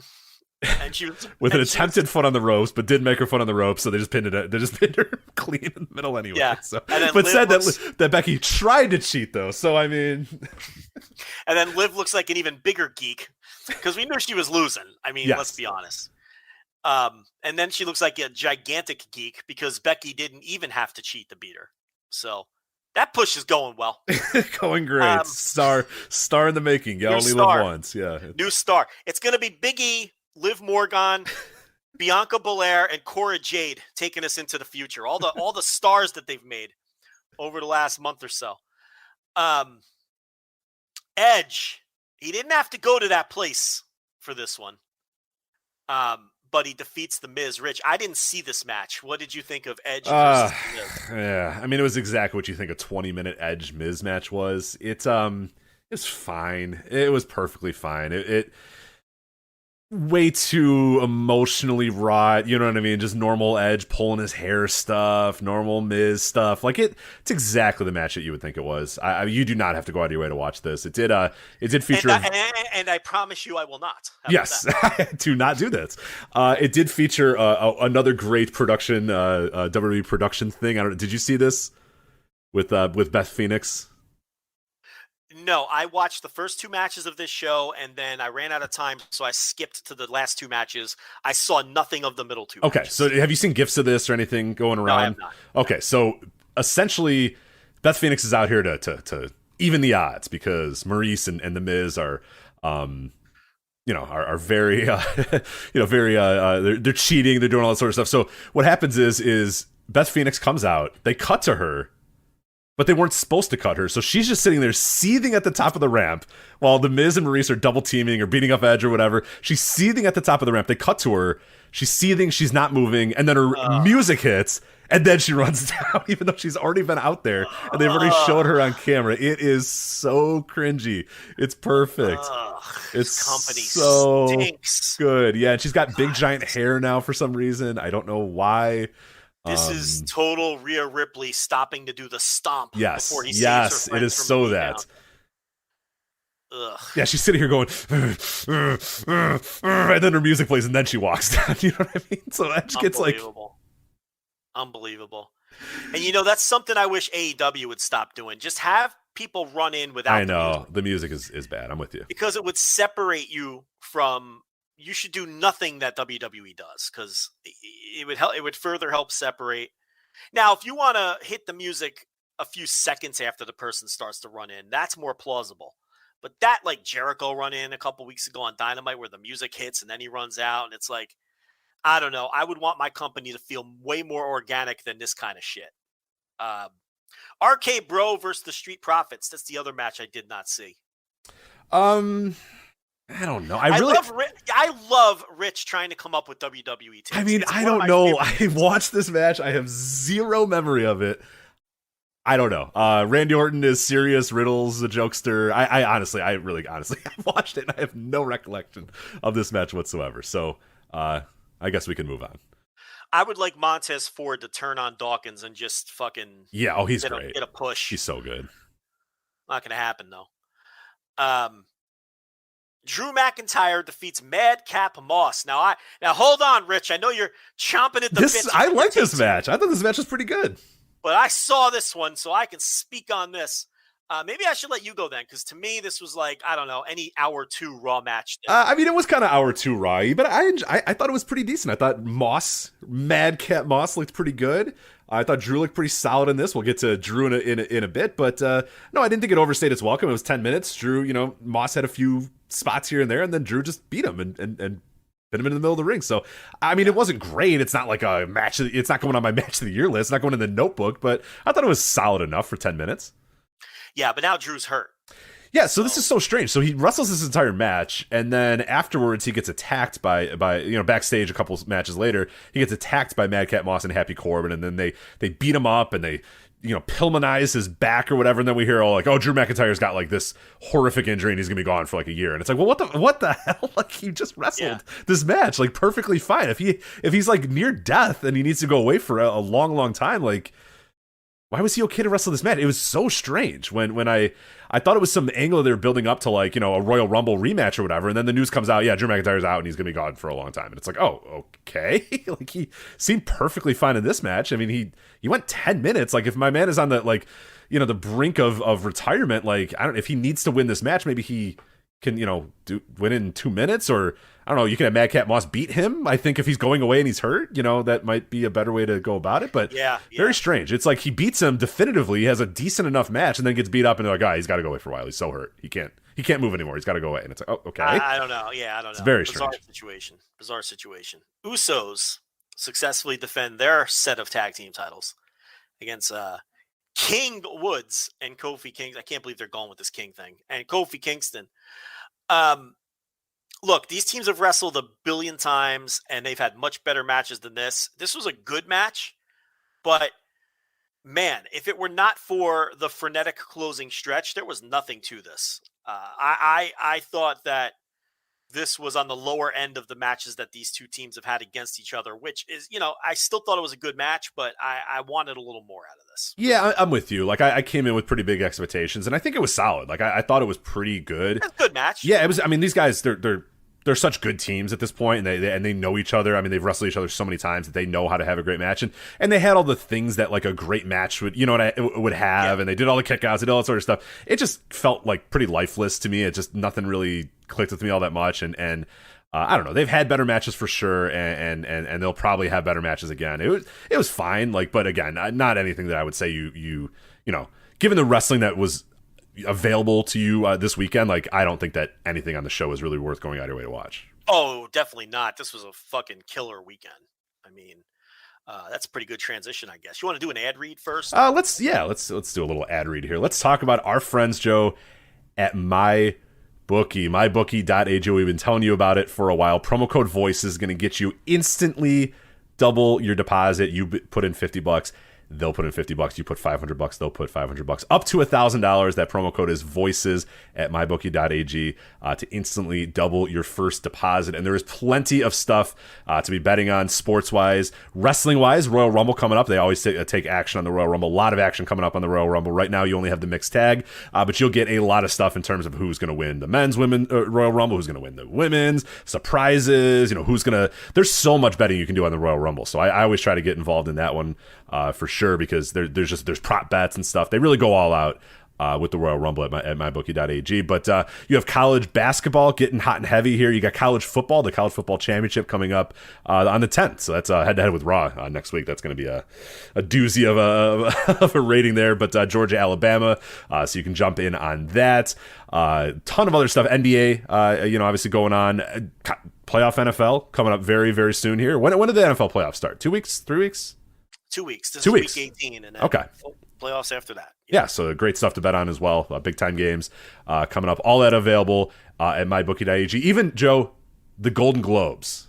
If they happen, you can bet on the Golden Globes. You can bet on the best actor, the best actresses, the best actor in a musical / comedy, best director, best picture. You can bet on that. If you're really...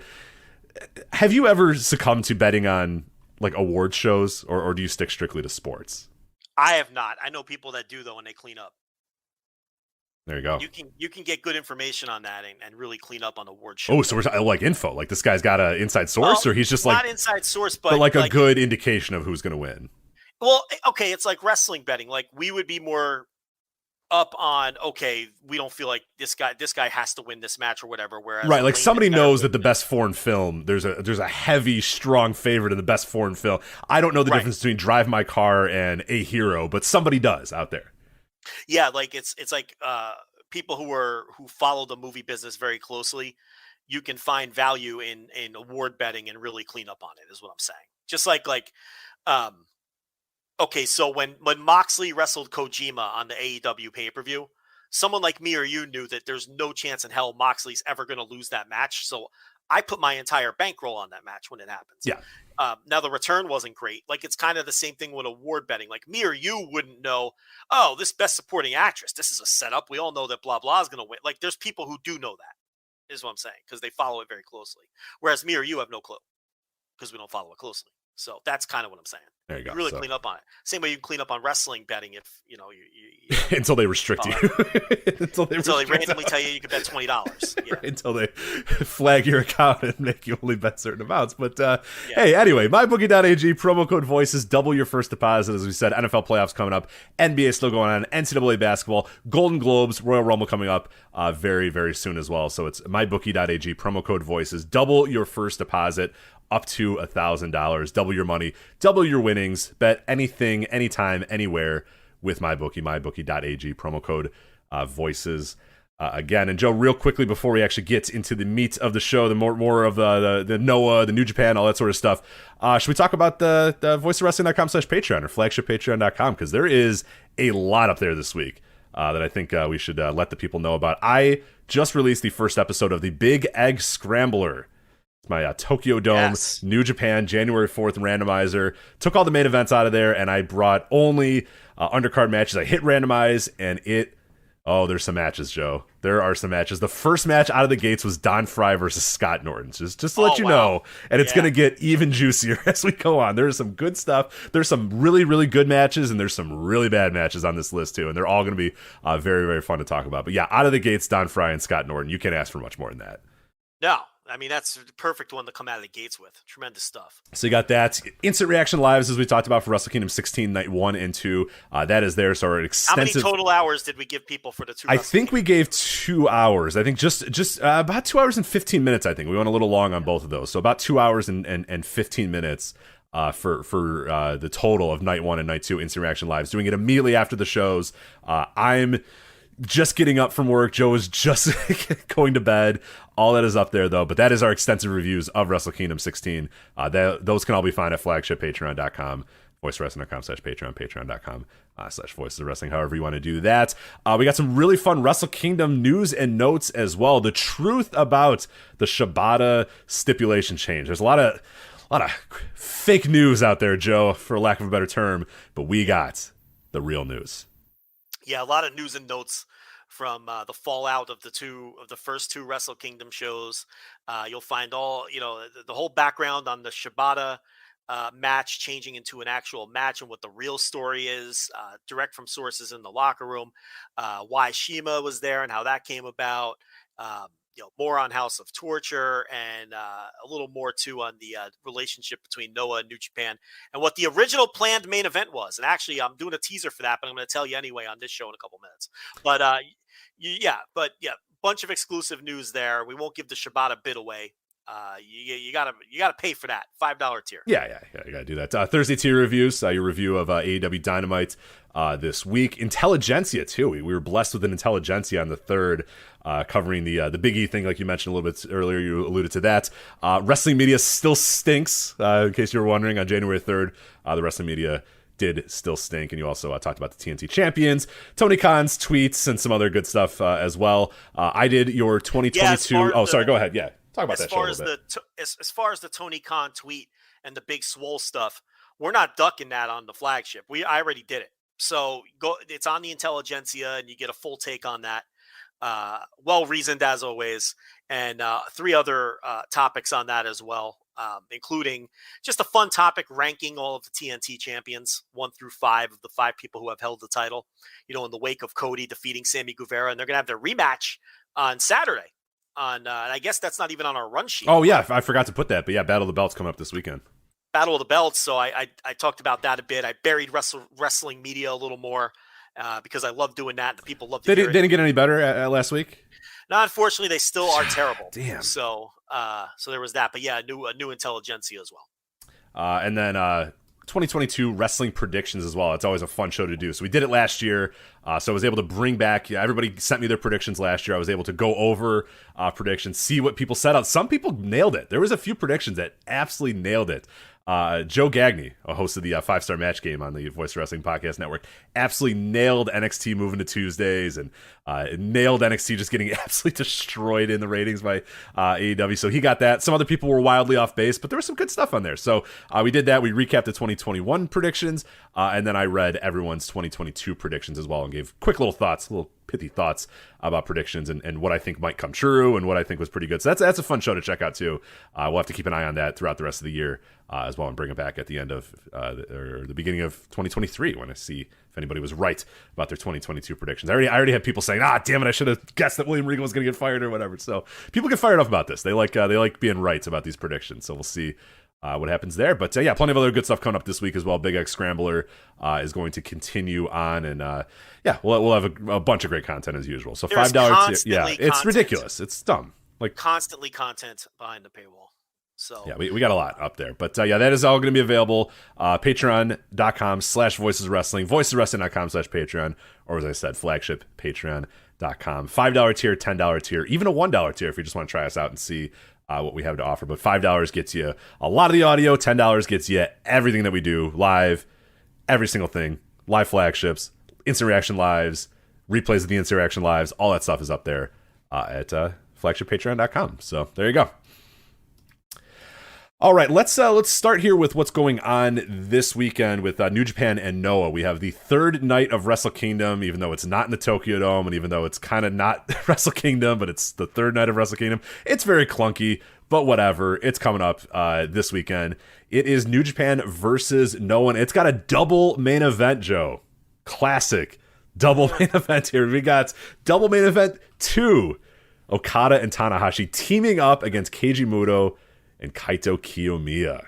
No, they I don't know if you saw this, but they reordered the event, and this is the main event now.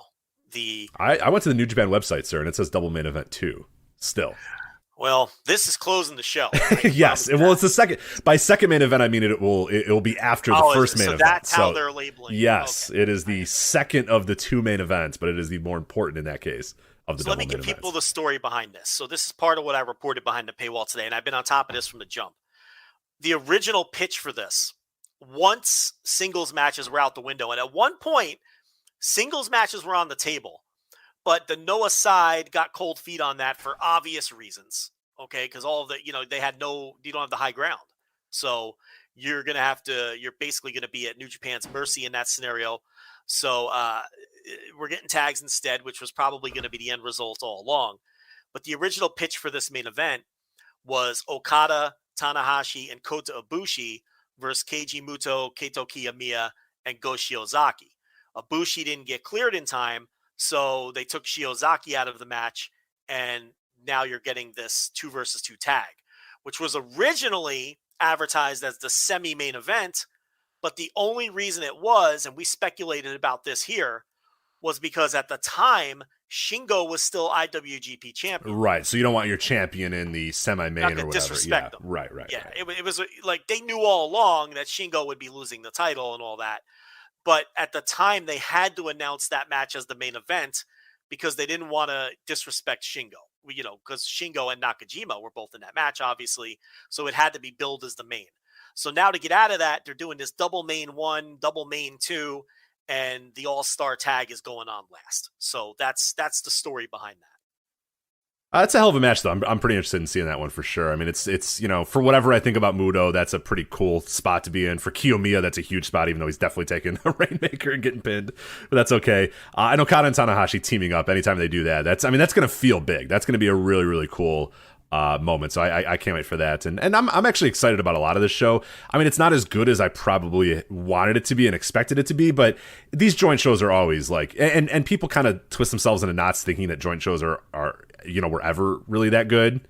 And a lot of times they are this. You know what I mean? Everyone's politicking. Nobody really wants to lose. Like Japanese wrestling still has kind of that old school mentality in it.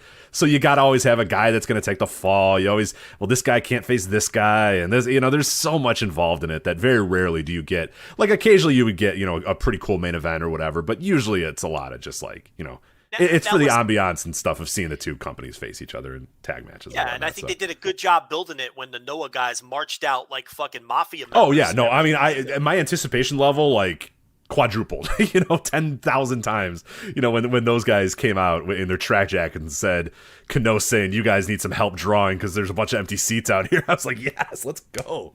Let's do this. I'm in. I might be down in the green on this night, Joe. I don't know. New Japan needs a kick in the ass. Well, we talked about this behind the paywall, but there's no doubt that the Noah roster comes off cooler and tougher than the New Japan roster. Like, it's not even comparable. They just come off cooler and tougher. And Kano's promo was outstanding. He took good shots. And there's a lot of I'm thinking about this, when you had Shingo and Hiromu, we talked about it too. You got Shingo with his red hair, you got Hiromu wearing all of his rainbows, and it's like black and red track jackets, and like some guys are bald, some guys have black hair, and some guys have blonde hair, and they're ready for a fight. Other than King Tani, everybody else was ready for a fight. And they're all ugly. Yeah, Akitoshi Saito in the background. Yeah, they all have scowls on their face. Right, they're all so pissed off. Yeah, they're just ready to beat you up. Akitoshi Saito in his jumpsuit and the scowl on his face, he looked like a corner bookie who you got to walk down to the corner bar to put $50 on Pat's Dolphins this weekend with. Like, that's what he looked like, and he's got leg breakers ready to come get you if you don't pay him by Monday. Like, they just look like the tougher and cooler roster. And, Kano was the perfect guy to cut that promo. And yeah, I mean, the show will be a fun novelty. It's a shame it's happening during clap crowds, but I'm definitely way more into it now than I was before Noah marched into the Tokyo Dome and just sucked all the coolness out of New Japan. I mean, they just came across so much cooler.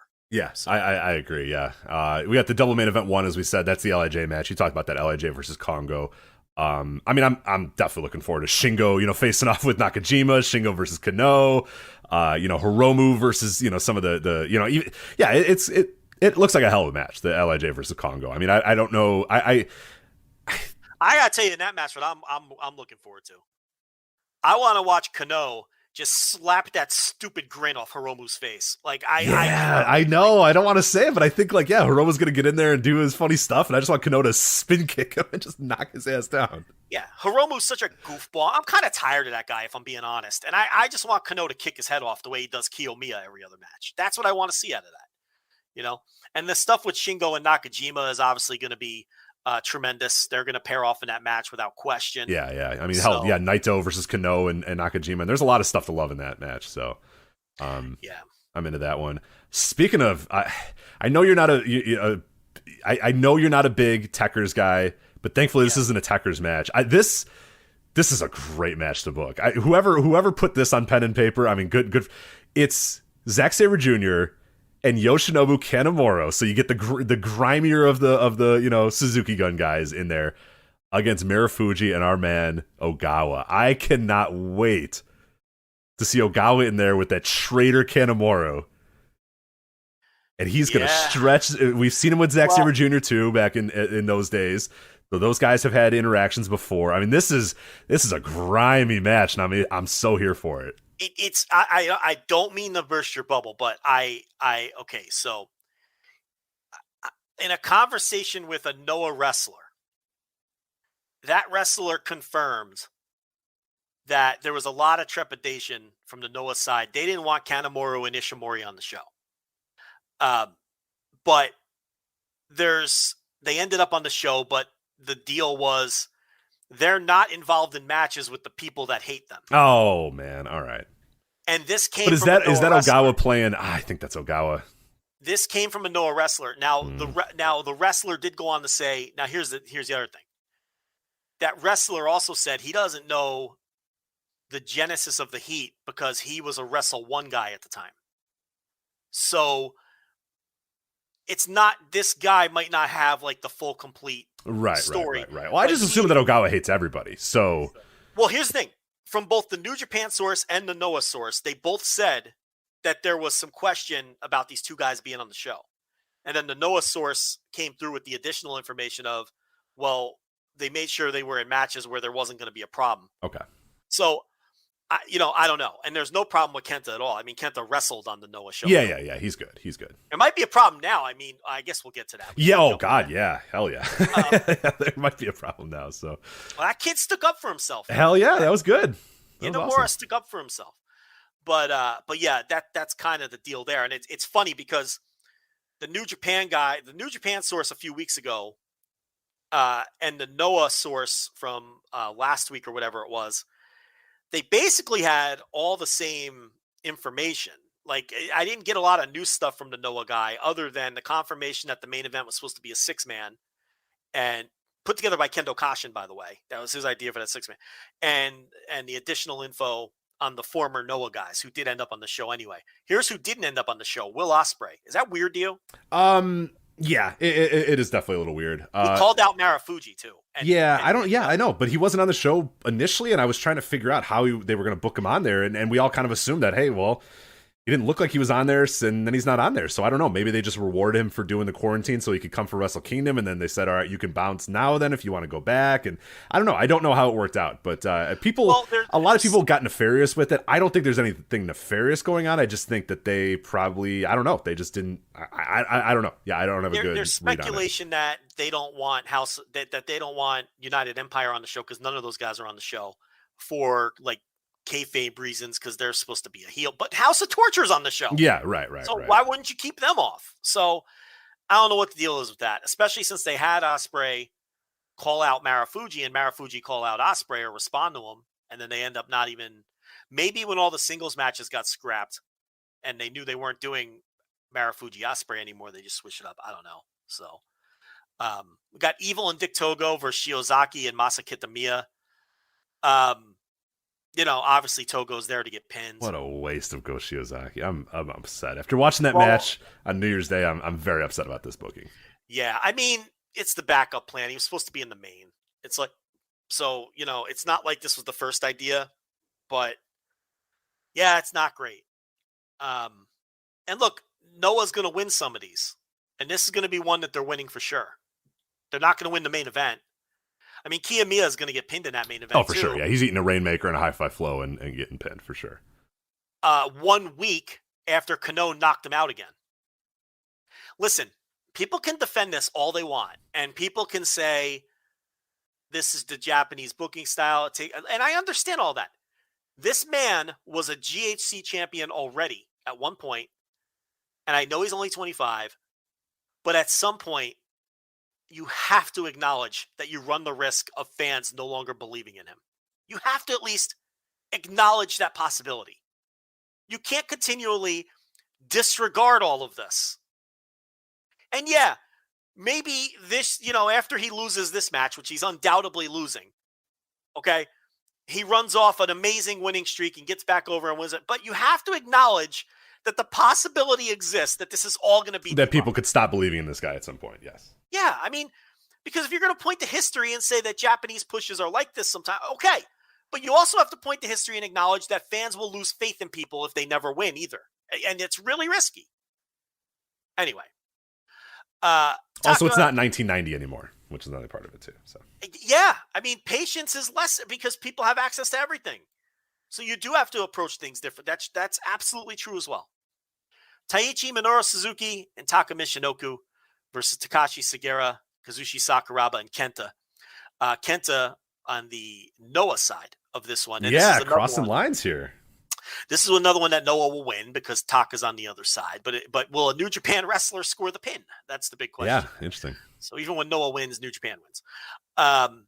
Despi and Dookie versus Yohei and Nasawa Rangai. This is you need a shower after reading all those names. Good. This God. is the simplest match. This is the match that Dookie, you catch on Yohei, and Osawa Rangai. Ugh, gross. Over under people in this match who have had the drip 2.5. Over. Going over. The three men I mentioned earlier, all Desperado. I think he keeps himself pretty clean. Those other three, no chance. It's a grimy ass match. Dookie and Rangai have had enough drift for it to go around forever. I would say that's especially Nosawa, who just looks like he smells. So, yeah. Yohei, much like Joe Lanza, has had very questionable hookups in his right? No doubt about it. For sure. Oh, for sure. Like Yohei has had hookups where 5 minutes later he's like, why am I doing this? this? Yeah. He definitely looks in the mirror and just goes, come on, Yohei. Like, what am I doing, dude? Wait. I you know what? I fucked up this bit. Yohei is the questionable hookup. He's the guy where you hook up with him and you're like, oh, what am I doing with my life? Like he's the other end of that is Yohei. Where is Hayata? Is he on this? I guess he's not. Yeah. He's in the next match. There's Stinger. Wouldn't want to leave them out. Gato and Taiji Ishimori versus Hayata and Saiki Yoshioka. Is Gato losing here? Yeah, tough to. Maybe they make Taiji Ishimori pay for abandoning them, and they have Hayata pin Taiji Ishimori. But I think Booker Man's probably taking the JOB on this one. So, are Noah's wins going to be Stinger and beating Dick Togo? Is that what they're going to get here? Yeah, probably. Yeah, I think they're going to beat Dookie too. I think they're going to beat. Oh, and Dookie, yeah, and Dookie, and maybe Taka as well. So, yeah, Sho versus Atsushi Kotoge. So we do get one singles match on the show here. Now, actually, I think it's going to have some garrote wires, so I'm not that excited even on this. Anymore. You think? Yeah, of course. Even they did on Wrestle Kingdom.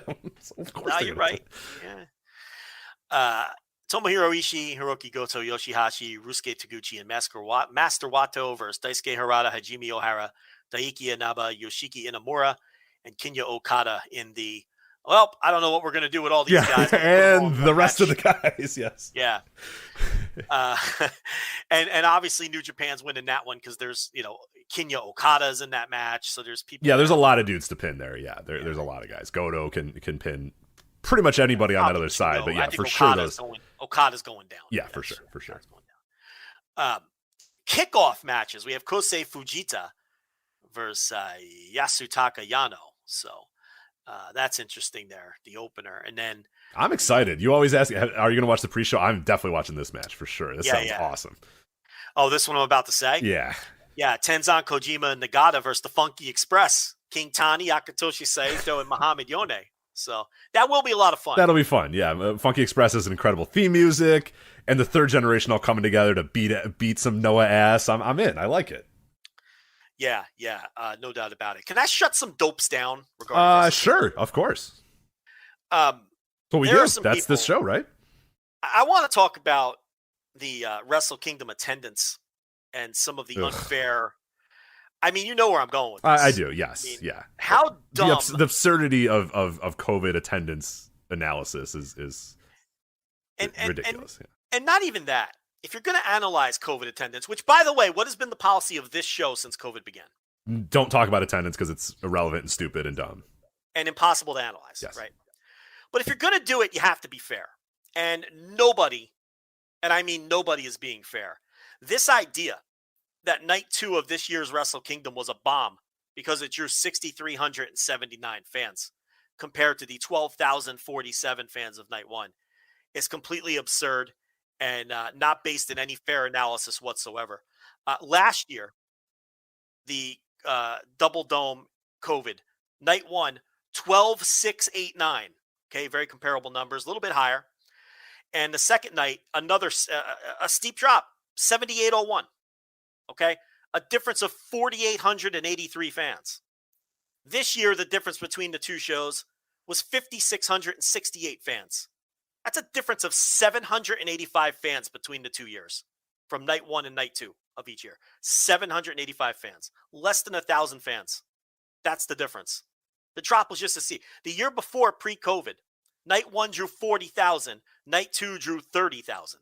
So what's the pattern here with the double domes? The second night always does worse. Right. And in this case, it's even worse because you have this other show coming up that like, if you're a New Japan fan and you're thinking, oh shit, I mean, I can only go to X amount of shows. Like, you have this show as well competing against it, with it being the third night of Wrestle Kingdom. So there's even more direct. I mean, people have clearly said January 4th to me is the big show. It's Tokyo Dome. It's New Japan, January 4th. I'm going to that show. The second night, I'll consider it. And a lot of people say, nah, I'm good. And now we'll see again with this third show what people say. But, Joe, you're forgetting that I don't like Will Ospreay. So forgetting that. If I don't like Will Ospreay, I'm going to get all hot and bothered by these attendance numbers. So you're going to create a bullshit false argument. Because I keep hearing how night 2 did half the fans of night 1. No, it didn't. Okay? It did 6,379. Night 1 did 12,049. So that's not even true. So there's that tweet making the rounds, which is false. Didn't do half. Okay? And compared to last year's drop, it was only a 700 fan difference between last year and this year. And you know it's going to drop. This wasn't a surprise to anyone. Everyone knew night 2 was going to do less. It did less the 2 previous years. It did less last year. And oh, by the way, okay, we got to bring this up. Last year, they reported 12,689 fans night 1, which was underreported, okay, because they were afraid they were going to catch shit in the media for packing too many people into the dome. So how many people were really there? If you factor that in, the drop between night 1 and night 2 last year was probably steeper than the one this year. But nobody wants to talk about that. Why? Joe, I hate Will Ospreay, though, so I have to just ignore all this stuff. Now, here's the thing. If you want to bash Will Ospreay, have at it. He's not that hard. Yeah, there's a lot of stuff that he gives you can bash him for, so just do that. Rich, he probably made a stupid tweet 10 minutes ago. Right, yeah, I was going to say. He's not short of things worthy of bashing towards. So, yeah, there's plenty out there. If you want to bash Will Ospreay, go for it. You have a million different angles and opportunities to bash Will Ospreay. The night 2 attendance of this Wrestle Kingdom is not one of them. You look like a fucking jackass if you're bashing the attendance of this show and pinning it on Will Ospreay and saying it's his fault when it's the same drop that they did last year. In fact, probably less so if we ever get that real number from night 1. But even if you factor in, even if you don't factor that in, it's essentially the same drop. We're talking 700 tickets. Okay? This is a combination of ignorance and not knowing that the show dropped from night 1 to night 2 the same way last year. And also just, it's a chance to take a shot at Will Ospreay. And it's not fair. You have plenty of opportunities to take shots at Will Ospreay for a million other things. Can we at least be fair and stick to the things that are fair? Okay? This isn't. That show didn't bomb. It dropped the same rate that it always drops from night 1 to night 2. So what the fuck are we doing here? We're being unfair like we always are. Okay? It's like, why do these people make it their personality to hate this one specific person? Let it go. Don't watch his matches. Block him on Twitter. Rip him for his dumb tweets. Rip him for all of the dumb shit that he does. But you have to be fair. This is not fair. So I just wanted to take some time because we didn't do it because we didn't know the attendance. Yeah. This has all come up in the last day or two of this. What a disaster this night 2 was. Will Ospreay in the mud, and it's just like, shut up. Yeah. No so then I'm like, well, wait a minute. Let me look at last year. Oh, it dropped 5,000 fans last year too, from night 1 to night 2. Nearly 5,000 fans. Basically 4,900 fans. This year, 5,600 fans. Yeah. And remember, allegedly, they underreported the night 1 number last year. Look, Wrestle Kingdom was down overall. Okay, there was about 20,000 people who bought tickets last year and about 18,000 this year. We're getting all wound up about about that difference? I mean, please. Yeah, there was more interest in last year's show. I don't think anyone's denying there was more interest in Wrestle Kingdom last year. But they nearly matched the attendance of last year's show. Right, given all that they've gone through in the last year and all the the equity that they've lost from fans, abroad and there as well. But it's still a 2,000 seat difference. So yeah, so I mean, be fair about it. That's all.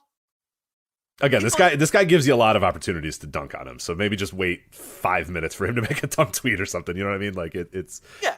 You're probably okay. Like you don't have to search for things to dunk on this guy. Just calm down. He'll probably give you something soon. So you won't be waiting long. But it's funny. Last year, nobody went on and on about night 2 drawing 5,000 less.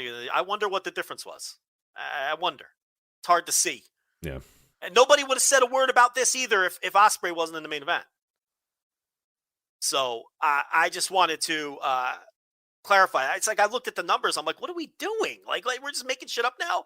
Acting like this was some disaster when it was the same as last year? Maybe even not as bad if we get the real number from night 1 last year.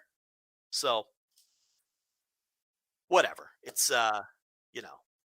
Anyway, that is going on this weekend at New Japan Noah show. It's a little tricky. It's not going to be on New Japan World Live. It'll be on a week later on New Japan World. If you go to their website, if you go to New Japan website, they will let you know how you can order this show because it is, Joe. It's a premium live event. It's on pay-per-view, so it's a little janky how to get it. It kind of feels like the old days of the Nico days or whatever, which you and I could never get to work.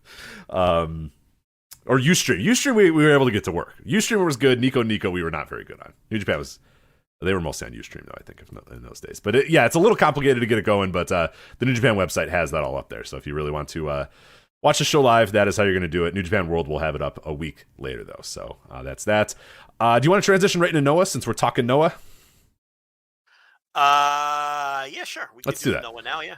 All right, so I unfortunately was only able to watch the final 2 matches of this Noah the New Year show. I believe you have watched the entire show, so you can give me a little bit more of a breakdown of the undercard. But I wanted to talk about the semi-main and the main event, and I want to talk about the semi-main event first because this was Kano versus Kaito Kiyomiya, GHC national title. You on one of the instant reactions says, Rich, you're going to love this match. Have you ever seen these guys wrestle each other? It's just like that.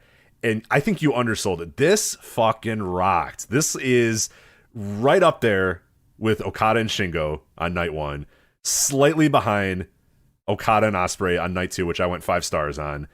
I thought this Kano Kiyomiya match was fucking great. 25 minutes, bell rings, and they spend all 25 minutes just kicking and chopping the living shit out of each other. It's loud. The crowd's going nuts. Nobody's taking breaks. No one's has garrote wires. There's no wrenches. It's just they get in the ring. They beat the fuck out of each other. Kano knocks Kiyomiya out. Referee calls it. It's over. I fucking loved this match. Yeah, I love all of their matches, these two. You know that. And this was another dudes wrestling. It's oh my god, it's so loud in that building. When we say no one knows how to work to no clap crowds is they just make the in-ring so fucking loud, and the crowd reacts to it too. I mean, the crowd is as loud as you can. I mean, we talk about these clap crowds and all this sort of stuff. This crowd's clapping, but it's so loud in that building. It feels like a normal crowd because they're so loud with their clapping, and the wrestlers are so loud, and the action's just so loud that and there's no downtime. There's no, you don't hear a guardrail moving as in complete silence as we get some heat segment or whatever. They just go in the ring and they beat each other's ass for 25 minutes. It ruled. Yeah, it's just the pacing of these two guys. It's just incredible, and the punishment that they put each other through. And Kano wins it again via KO. Kano with his rivalry with Nakajima has a lot of knockout and ref stoppages. Same thing with his rivalry with Kiyomiya. Kano is he might be my favorite wrestler in this promotion just because he's such a little shit, but he backs it up. He backs it up. I love that. That's one of my favorite characters in wrestling. Like chicken shit or like shithole asshole dudes that back it up. Shit. That's a careful distinction. Yeah, no, not a chicken shit. A piece of shit, but not a chicken shit. I like pieces of shit that back it up. That's probably one of my favorite characters in wrestling. So I am all in on Kano right now. I love him. Jonathan Hernandez brings up that the last 3 Kano-Kato matches after Kato dropped the belt are also good. Even the quick N1 semi-match. Remember, I like that match better. Remember than the more hyped match that followed. And that's the same for this show. I preferred this match to Nakajima Shiozaki. Yes, I did. Yes. Okay. That was going to be, I wasn't sure if that was a hot-ish take because you and I haven't talked about this match or this show yet, but yeah, I finished the Shiozaki Nakajima just before we went live here, and I liked it a lot. I thought it was really, really good, but I thought Kano and Kiyomiya blew it out of the water just because, and that's, that's just more high praise on Kano and Kiyomiya, which I thought was just fucking tremendous. Like, very few matches are going to live up to that. I mean, that is, obviously, it's in my top 10 for 2022 because it's pretty short here, but that's going to stay there for a long time. It's going to take a lot of work to knock that out of my top 10 as the year goes on. I liked it that much. Listen, Nakajima Shiozaki was great. Oh, yeah. But I just preferred Kano Kiyomiya because the style that Kano works, especially when he's in there with Kiyomiya, is just, that's right up my alley for what my tastes are right now. Mm-hmm. Just, and Nakajima Shiozaki was really good. And the one thing I mentioned behind the paywall, and I'll mention it again here,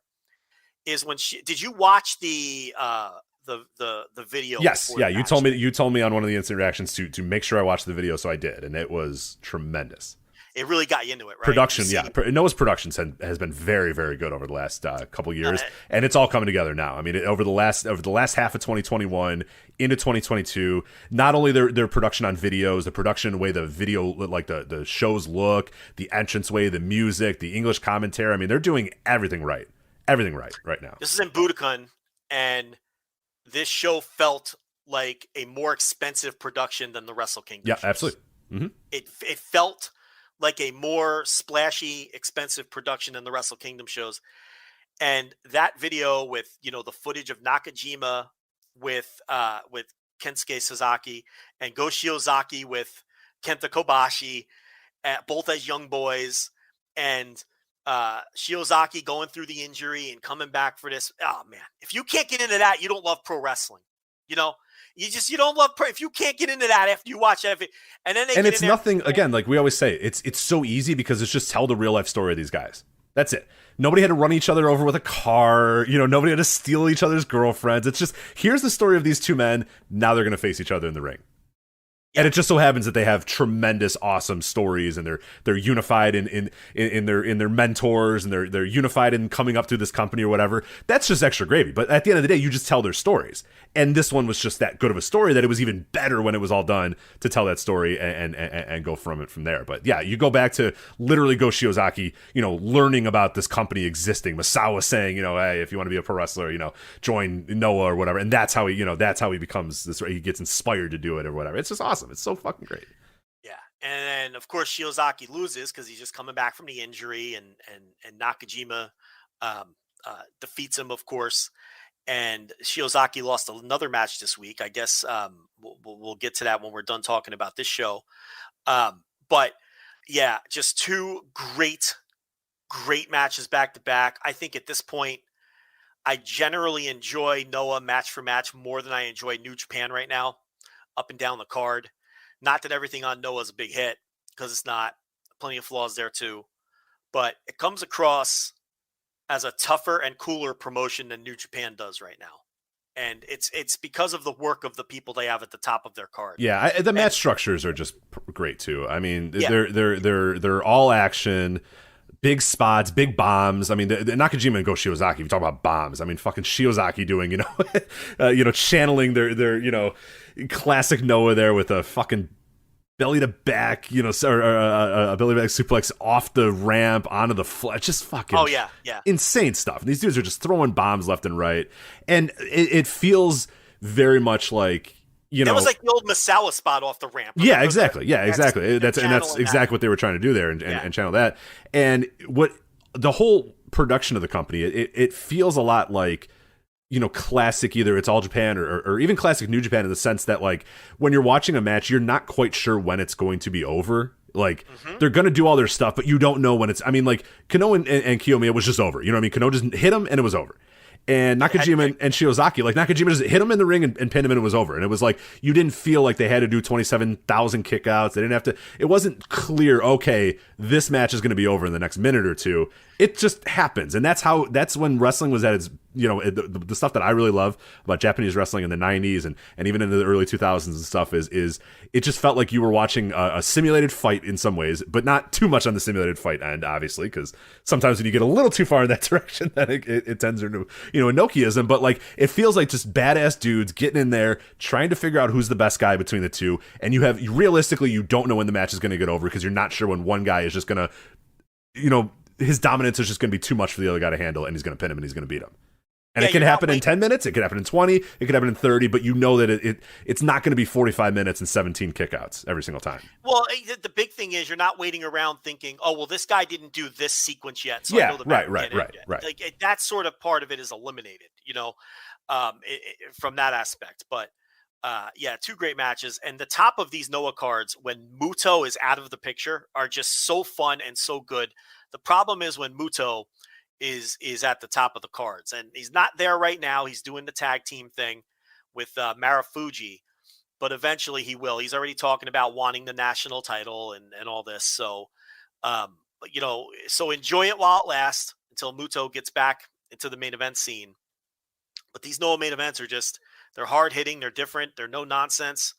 And, and the other thing, the point I wanted to make was about Go Shiozaki. I feel like watching him return from this injury, and when he made his entrance, and after he had that great long title run that carried Noah through the pandemic, there's a couple wrestlers that carried their companies through the pandemic. Go Shiozaki's one, John Moxley is another one, and Drew McIntyre is one as well, where, these guys had these unfortunate timing with these title runs, which were very important title runs for all three guys when you think about it. Drew finally getting elevated. He won the title at WrestleMania in front of 0 fans, and then he had to have a title reign in front of video screens, and he worked his ass off. Go Shiozaki literally destroyed his body in front of no fans and limited fans, to the point he had to take time off and get surgeries. In the landmark tentpole flagship title reign of his career, a snake-bitten career, where as a young boy, people thought he was going to be the next great star, and he never could quite get over the hump. No matter how many top titles he won in the various promotions he worked for, he never felt like a top guy. But he does now. He came out from the curtain, and I'm like, that's a top guy. He got there. And he got there through that title reign during COVID, during the pandemic, where he killed himself. And he comes out now, and it's like, it's an intangible thing. Yeah. Like, now he feels like a true top guy. Right, he feels like he belongs for the first time, which is so weird given that he's been pushed, as a guy that should belong for the last, 15, 20 years, basically, in Noah. But yeah, he feels like a guy that belongs now. It felt like he came back and felt embraced and felt like a star, for the first time. Something would always get in the way with him. It would get overshadowed by Misawa's death, or it would get overshadowed by, Kobashi getting cancer, or going to All Japan at their lowest point in their history. And it never worked out for him. But now he truly feels like a top guy who belongs on the same level as the other top guys of his generation, And the third guy was Moxley. Deserves a lot of credit too for such an important title reign in AEW's history to carry them through those pandemic months where the company could have died. They were so new, and COVID came at the worst possible time, and he was their champion, and he carried them through it. So those three really stand out to me as the pandemic era champions, and Shiozaki is the one we're focusing on here. He's really finally feels like he got over the hump, and he truly feels like the guy that we all thought he was going to become 15 years ago, when Go Shiozaki and Shingo Takagi and Kohei Suwama and Hiroki Goto all broke in within like the same 12-month, 18-month period for the four respective big companies in Japan. And it was a race to see who would get to the top first. These four can't-miss stars, right? And it took Shiozaki forever, but I think he's there. Shingo may have gotten there first before the others. Suwama, I don't know. The opinions are going to vary, right? He finally got there, but when the company was in the shitter. Right. Hiroki Goto, great worker, but he never got there. Yeah, never ever got there. Never got there. But, you know, and it's kind of been this constant race between the four of them. And I still think Shingo's ahead. He got to the top in two promotions when they were both doing well. You got to put him ahead of the others. He got to the top in Dragon Gate. He got to the top in New Japan. But I think Go is now right on his heels. Finally, he got there. Yeah. I got to put him ahead of Suwama. Suwama, it's just that company just never, you know, and I'd have to put maybe Goto maybe behind Suwama. Goto's dead last. Yeah, he unfortunately. Sorry, I love Goto in the ring, but he's dead last among those guys. Because at least Suwama did get to the top. Right. You know, even if he was benefited by it completely falling apart around him. And the fact that he shouldn't still be on top, but they keep going back to it's neither here nor there, unfortunately. But yeah. But the idea here is Shiozaki, I think, finally, you know, you could have made an argument that he was last because, you know, with all these what did they mean? But no, not anymore. You know, he really feels like he used to be just a guy. Now he's a guy. He's a guy now, and that really, to me, was hammered home on this show. He really felt like a big star, and I'm happy for him. And you know, watching him on all those ROH shows in 2006, 2007, when he was on his excursion, you know, he was always fun to watch, and he really finally feels like a genuine star.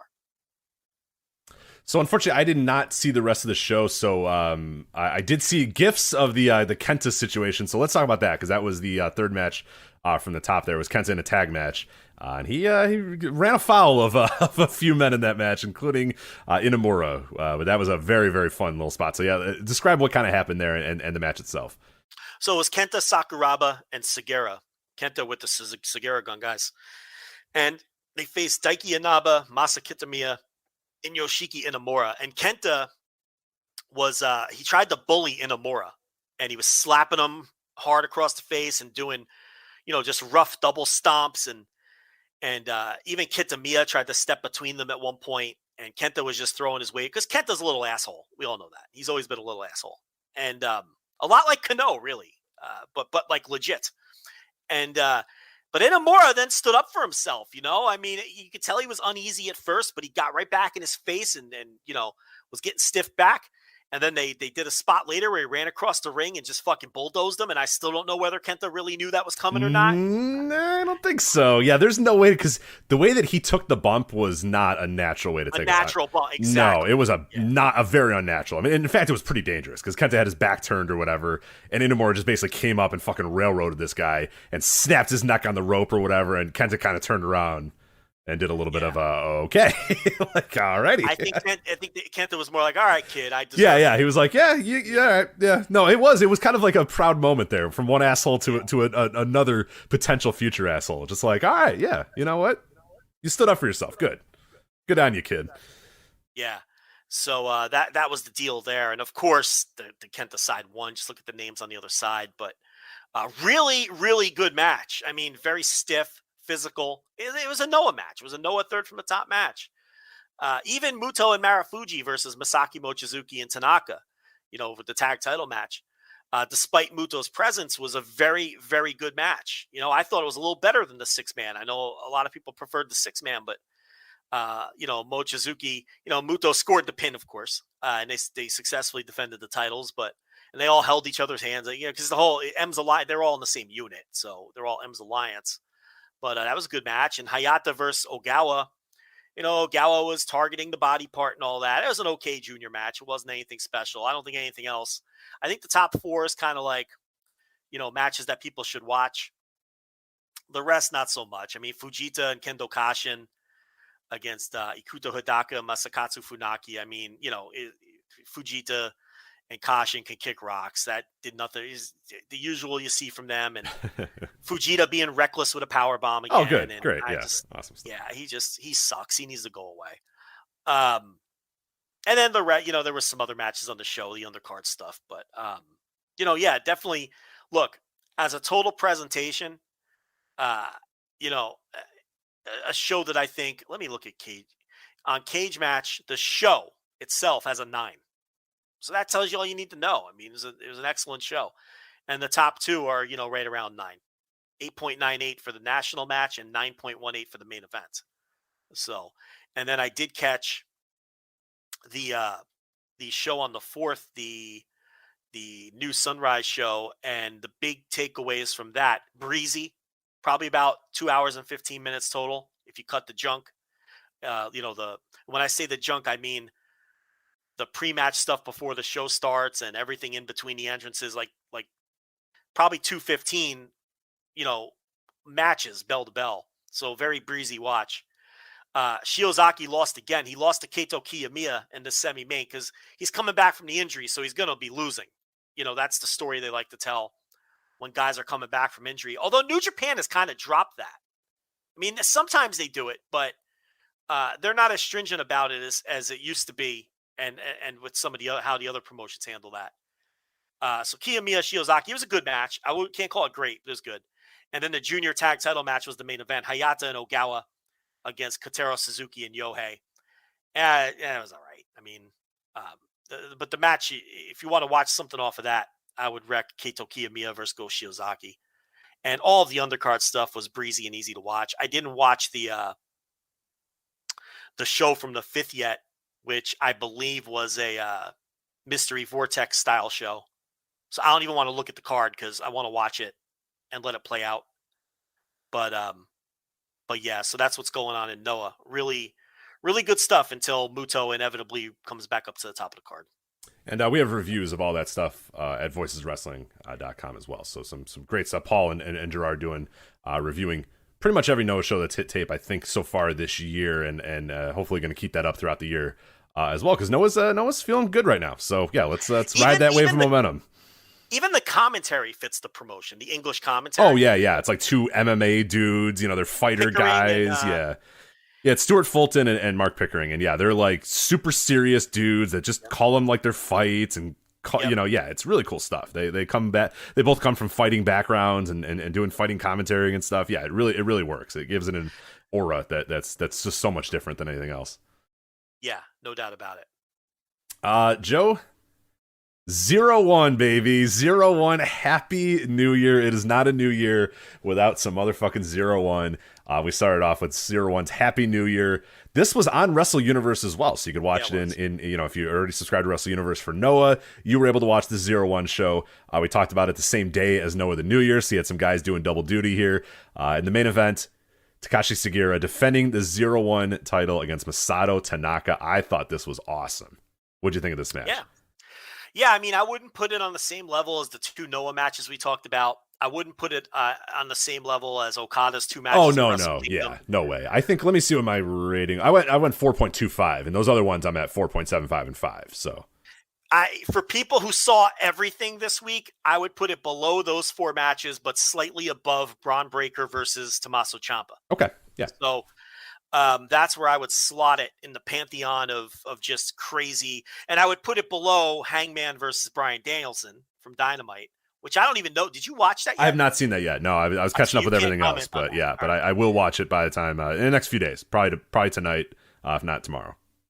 Yeah. So, but definitely one of the matches. I think all those matches I just named are matches that everybody should go watch, and this match is definitely in that group. I'd probably go around 4 flat. Look at it on paper. I thought Tanaka would win, first of all. I did too. I was kind of surprised. Yeah, I was kind of surprised when that the ballot hit and Takashi Sugiura was the winner. But you look at it on paper, and that's the kind of match it was, right? just hard hitting. And I will say this. It always pains me to say this on this show. We've been doing this show 10 years. I've had to say this a few times. I think Tanaka's slowing down. Oh, man. I think at the I time think he's fine. I think he is slowing down a little bit. Hey, look, this is a great match. I think he's still fine. Like he's getting where we all thought he would be like 15 years ago. Yeah. But you're right.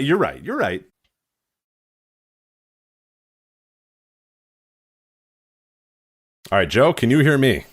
Of course. You can hear me. I don't know if the people can hear us. Well, it'll take us about 15 seconds. Yeah, so we'll figure out. Sorry, I went to the ZERO-1 website and my computer crashed, so I don't know if that's a coincidence.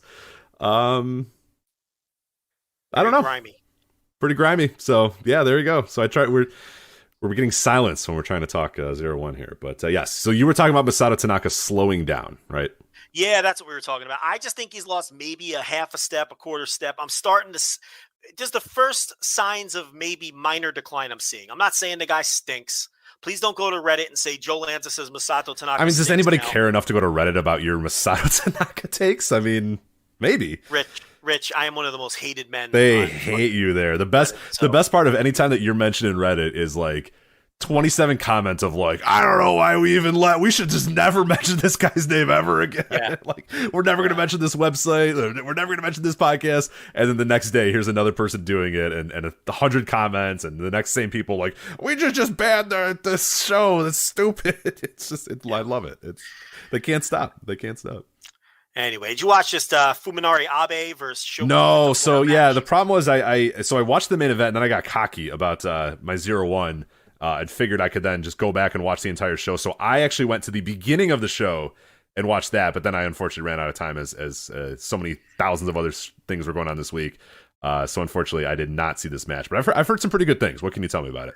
I think this is a classic example of one guy who's really good being forced to work with someone who's way below their level, and it blatantly showing in the match. I don't think Kitamura belongs in the same ring as Abe. So, I've seen Abe have much better matches and also, I guess, work looser with other people. I feel like he didn't think this guy was good enough for him. Does that make sense? Yeah, no, for sure. Yeah, and he kept some stuff simple, didn't go too crazy. You know, yeah, kind of kept. Yeah, I haven't seen this match, but I know exactly what you're talking about. When a really, really good wrestler is in there with someone that they don't fully believe in, they can't, they have to kind of keep things in check a bit, Yeah, so that was the kind of feel that I had watching this, and I know we're running a little short on time. I don't have extended thoughts on the rest of the show, to be honest. I don't know if you had anything to say about. I honestly didn't. Yeah, I watched the opener. I watched the second match was pretty terrible. I thought was pretty terrible. I watched the Ken Oka, Imanari versus the Voodoo Murderers, which I kind of wish I didn't, but I can't believe they're still doing the Voodoo Murders thing. This is when you get too cocky and you think you got time. You go back to the beginning of the show, and I watched this garbage and then didn't watch any of the rest of the show. Match. Yes. Yeah. Honestly, you didn't miss much with the junior match. I didn't. Let me see. Maybe I'm just being a grump. Let me see what the inmates have to say, because I can never get 0-1 on the first search because I don't know how they format it. Okay, here we go. Yeah, all caps 0-1, I believe, is the way. But the inmates loved it. 7.92. I was gonna say this show got a lot. Yeah. A lot of oh my god, I'm hearing in the room Taru is back. Is that true? Was Taru on the show? 8.54 for the main event. For more, see, the main event is definitely a match that people should. You know what? Maybe Joe Lanza is just being grumpy about the junior match. I don't know. I saw it got a lot of love. That's why I was asking you. But anyway, Joe, Gerard in our chat room says that Taru was on the show. Is that true? Well, if you want to be excited about that, you can be. Hell yes. Well, he sucks, but it's 0-1, man. It's a little grimy. You gotta, a Taru's not. What do you mean? It's a lot grimy. What do you mean it's a little grimy? It's a lot grimy. I like it. I appreciate how grimy it is. It's nothing but grime. Everyone's like kind of fat, you know what I mean? No one's in shape. Everyone's kind of like, other than Hartley and like Chris Weiss and Segura's like has the fourth best body on the entire show. And he's 55 years old. It's kind of always been the case with ZERO-1, but it's more pronounced now. They would be fucked without outsiders, like just completely fucked. Oh yeah, who's their roster? I mean, they don't even have the big boy anymore because he's in GLEAT now. Tamura or whatever, yeah. Kohei Sato left or was fired last year or whatever. However that went down, he had the split. And he was always a mainstay. So they had Sugi for a couple years, but he's moved on to All Japan, and I think he's moved. I don't even know if he's with All Japan anymore. Sugi didn't Sugi. Let me pull this up. I think New Japan. I mean, not New Japan. I think All Japan. No, I guess he is still with All Japan. But yeah, so the state of the ZERO-1 roster. I mean, what is it? It's Hartley Jackson, Yuji Hino, and Oh shit, Sugi won the junior title. I didn't watch the All Japan New Year's shows yet, and I just spoiled myself on the Sugi Super Crazy match. Oh, god damn it. You spoiled all of us. Oh yeah, he was in the Junior Battle of Glory with Raicho again. Yeah, he didn't leave. I don't know why I thought he left, but that's not true. But at any rate, he's not really working ZERO-1 anymore since he's been with All Japan. So I don't know. Like legitimately, if you think of like ZERO-1, it's like Hartley Jackson, Toa, Yuji Hino, Shinjiro Otani, if we're still counting him. I mean, and then I don't know, Sugawara, and like who else? I mean, there's like 5 other dudes, maybe 5 other dudes.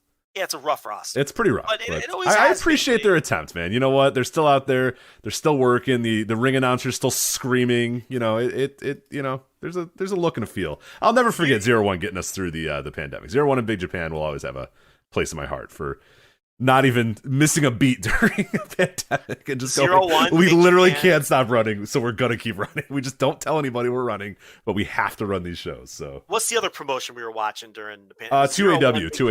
2AW, yeah.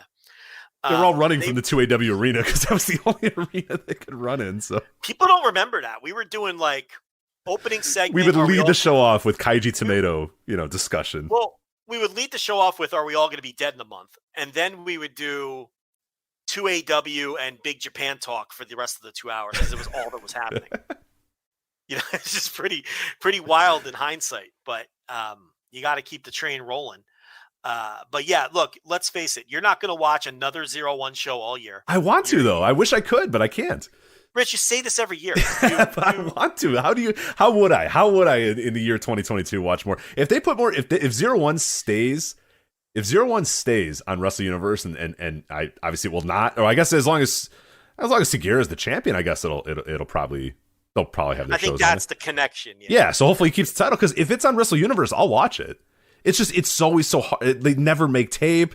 Where they do make tape is weird, or on these websites that crash my computer, and I just don't want to. I don't want to go through that much effort for ZERO-1. But if they're on Wrestle Universe, I'll pop it on and watch a main event or two. You got to get the hookup from our pal Robert Letters and Numbers. Yeah, he hates us, but he's not even doing it anymore. So he's not doing it anymore. Yeah, he's not even. But I checked that sheet. I have it bookmarked right here. I'm looking at it right now. I will get the bookmark is up, and even last year, I don't think how many ZERO-1. Yeah, January 1-1-0-1. Yeah. February 2-7-0-1. I think we watched and talked about that. Then you got June. Then you got August, and then it's done. Well, we did because Shima was there and he was going to challenge for. Yes. So I say this every year, but I try to do it. They just stop running shows, or stopped airing their shows, or stopped taping their shows. I don't know what happens. Like it's. Well, there was that one year where like 11 shows made tape, and I watched every match on all of them. And I can't say I enjoyed. Yeah, no, you shouldn't do that. I mean, there's a certain 20% of it. Yeah. But yeah, that Shima Masato Tanaka match that was supposed to be, where was that? Supposed to be Sumo Hall, I want to say. Oh, that's right. Yeah. Right. But then the pandemic happened, and it was like, holy shit, what is ZERO-1 going to draw in Sumo Hall? I wanted that to happen just for the absurdity of it. They can't even fill Corrigan. They're going to run Sumo Hall. But little ambitious, but yeah, did not end up happening. But no, I mean, as long as Segura is the champion and they're on Wrestle Universe, I'll watch the main events and stuff here and there. So yeah, we'll see about that. I am going to bring up. Please do, please keep me honest on this. Keep me honest, please. Yeah, I'm going to randomly bring it up because they're going to have shows and big shows by their standard, and you're not going to mention them all week. And I'm going to call you out live on this show. Please do. I want Rich, you to. Did you watch the latest ZERO-1 show? Did you? So you're going to go out of your way to keep up on what's going on in ZERO-1 just to spite me? Correct. Okay. That's totally something I would do. That is definitely something you would do. Although I am a little less because I loved Hayata Tamura. I'm a little less excited now that he's not there anymore. Big beefcake guy, yeah.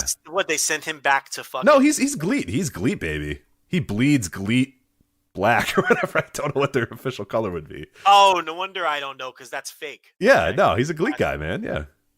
What? A what guy? A GLEAT. What is that? GLEAT. I believe they're their V2 show. Rich, we're not talking about your EWRC. Yeah, right. Yeah. We're talking real promotions here. This is the flagship. We're an official thing here. We can't be, making up companies. You're right. Yeah, but don't talk about things that don't exist. GLEAT doesn't exist. Yeah. At least, listen. No, the less said about GLEAT, the better. Let's just fucking hate GLEAT. I hate everything about GLEAT. Why do you hate GLEAT so much? I just hate GLEAT. I don't approve of its existence. I think it's fake, and I hope it goes out of business. That's what I think of GLEAT. I believe GLEAT's they had their awards today, Joe. Did you follow those or no? Oh yeah, I was right on top of that. All the GLEAT awards. I was wondering why it wasn't on the run sheet. The GLEAT, the match of the year, the wrestler of the year, whatever the hell GLEAT award. I don't even know what the GLEAT awards were, but or who won them. But GLEAT V2 is up though. Streamed 7 days ago, free to watch on YouTube if you do want to watch the. I will sooner watch Collega and their daily show. Are they still daily? They can't still be. They can't still be daily. Don't you disrespect the bodyguard? Don't you respect? Let me see. Oh, here, one sec. I just opened the intro. Well, here, I'll play the intro. They're running, baby. They uploaded their a video of their intro, so I'm playing it on YouTube. Let me make sure. God. They ran today. Yeah, streamed 17 hours ago. You know who main evented today? Don't look it up. One of our boys. Oh man, who? Billy Ken Kid. Oh fuck, hell yeah! All right, never mind. Listen, I wish I could quit my job and be a Japanese scummer. Yeah, it'd be awesome because that's the stuff that you watch like during the day while you're working. You know what I mean? It's just in the background. You know who else works for Collega? Andy Wu. Shit, it's really not that bad. I think I might have to start watching Collega. Listen, I'm not gonna lie to you, and they have a title now too, by the way. Listen, and you know who the champion is? Is it Billy Ken Kid? No, it's Andy Wu. Listen. Yeah. Oh, I see Andy Wu in these thumbnails. I'm looking here. That's fantastic. I'm not going to lie to you and say that I watch every Collega show. But if I'm bored and have nothing to do and I'm caught up, you're damn right I'm throwing Collega on. I mean, there's always something new from Collega, so. Every day, baby. It's unlike GLEAT, it's real. Like it exists. Well, and so GLEAT has been around for a year and they've had 2 official shows. Collega's had 6 shows this week already. So. Yes, this is what I'm saying. This is how a promotion's real. Collega is all about action. Right. It's true. Fun roster, dear too. God, I'm looking at this show. So it's Azul Trail. What is this show? Listen, they all can't be winners. The point here is... My goodness. They have a champion now. Who won the King of Collega tournament? I'm seeing here there's a tournament. Andy Dylan James. Wu. Dylan James is in the tournament. Good for him. Not really. Andy Wu. Don't you even listen to me? Andy Wu won it. That's how he became champion. Oh, I didn't know it was for a title. I thought it was just for, a crown or something like that. I'm trying to tell you. They crowned a champion Who's this on week, first? finally. Woo. I know. Who's the League of Champion? Yeah. Andy Wu, I'm telling you. No, not. No. I'm asking you, Joe. Yeah. I thought you said I'm okay, Spider. No, it's Andy Wu is the champion. He won the tournament. This is what I'm trying to tell you. Your favorite, my favorite, and Taz's favorite. Andy Wu. They got all the stars. We're being told by Gerard, who I would trust here in the No Dopes chat room, that the bodyguard is no longer running Collega because the company didn't respect COVID protocols. Well, the hell with the bot. We don't need him. Yeah, we don't need it. It's not run by Sai. Ryuji Sai is running it, so we're good. Well, we're in great hands now. That's fine. Fuck Land's End, right? Right. He has defected. What's left of Land's End? Yeah. Oh my god.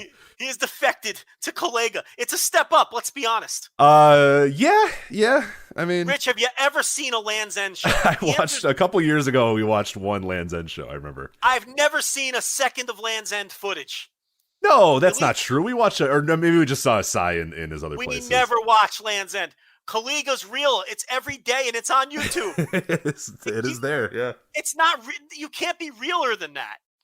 You know, Land's End was another fake promotion, so it's a step up for Sai. Shit, this is a step up from All Japan. Let's be honest. Maybe not go that far. I was gonna say. Oh my god! But I'll tell you what though, All Japan did end up on the bottom of my New Year's week pile. I haven't even gotten to that yet. Oh, that's right. Yeah, that's this. Yeah, I don't even have Yeah, I don't know if I have any temptation to watch that. Really, I'll definitely watch it. I mean, I got all this Collega to catch up on. I don't know if I'm gonna. See, you're gonna be a Collega guy. I'm gonna be a Collega and a Gleek guy. I'm going to be a Gleek guy just to spite you. It's not that if you just invest in the Gleek versions, there's only been 2 in a year. So, I mean, it's not bad. They have like 27 other shows in between that, but they clearly don't matter because there's V1 and there's V2. So, okay, so I'm not spoiled on any of this. And if you don't say anything in the chat, but the main event night 1 for All Japan was Strong Hearts versus Hokuto Omori and Yusuke Kadama for the All Asia titles. Okay. And if you haven't been watching Lindemann and T-Hawk, they've been very good. They've been very good. That was the main event, and then a bunch of tags. The second night, which was the third, because Korakuen really gets a workout during this opening week of the year. You had, hey, listen, you gotta love Shotaro Ashino and Suwama calling themselves Runaway Suplex. That is a great classic tag team name, Runaway Suplex. I do like that. So they defended the tag titles, the real, the world tag titles against Miyahara and Aoyagi. I'm sure that was great. And underneath that was Super Crazy against Sugi, which I spoiled the result. Sugi won the title. And Gaora TV title, Shigehiro Irie versus Koji Doi. Those are your top 3. I'll watch that. I'll watch all that. That sounds pretty decent. Yeah, that sounds decent enough. I'll check all that out. I just, All Japan these days is on the bottom of the pile. I can't, especially this week. My God, there's so much to get to. So I couldn't get around to it. But, and they got the vacant title. They got to figure out what they're going to do with their world title. They got a lot of questions. Yeah, they got to figure out a lot of stuff in that company, unfortunately. So, yeah, it's rough go these days for All Japan. But, all right, I think that is it. I think we've covered everything. We were going to talk about the FSM 50, but we can hold that off. Maybe talk about it next week because we are, I believe, completely out of time here. So. Unless you had very quick thoughts about the FSM 50. Not quick thoughts. That probably deserves a lengthier discussion. So we can shelve it for now. We'll do it next week. But if you want to check out the list, voicesofwrestling.com, a very super secret panel of people, one of which I believe is Mr. JL, Jerry Lynn. If you can crack the code of those initials. Try to figure out. I will tell you 2 of the names that I've been hearing around, which are solid guesses, is Ron the Truth Killings. There's an RKA there, Ron the Truth Killings. And we said Mr. JL, because it just says JL in there, and that's got to be Jerry Lynn. I mean, he was Mr. JL, so I can't imagine who else that could be. So it could be. I don't know who it is. So yeah, Ron Killings and Jerry Lynn give their thoughts, as well as the hardest one. I think I haven't been able to figure out is the person who wrote all the Dragon Gate ones is CL, and I just cannot figure out that. I think it's 90s rapper CL Smooth, I believe, is the person that they got for that. Yeah, which is a good get. One half of Pete Rock and CL Smooth. That's pretty good. So, yeah. I think that's it because I've heard CL Smooth is a big Dragon system guy. You know what I mean? Like. Yeah, well, he'd be the first CL that would come to mind for Dragon Gate system. Right, for sure. I mean, if you could think of another one,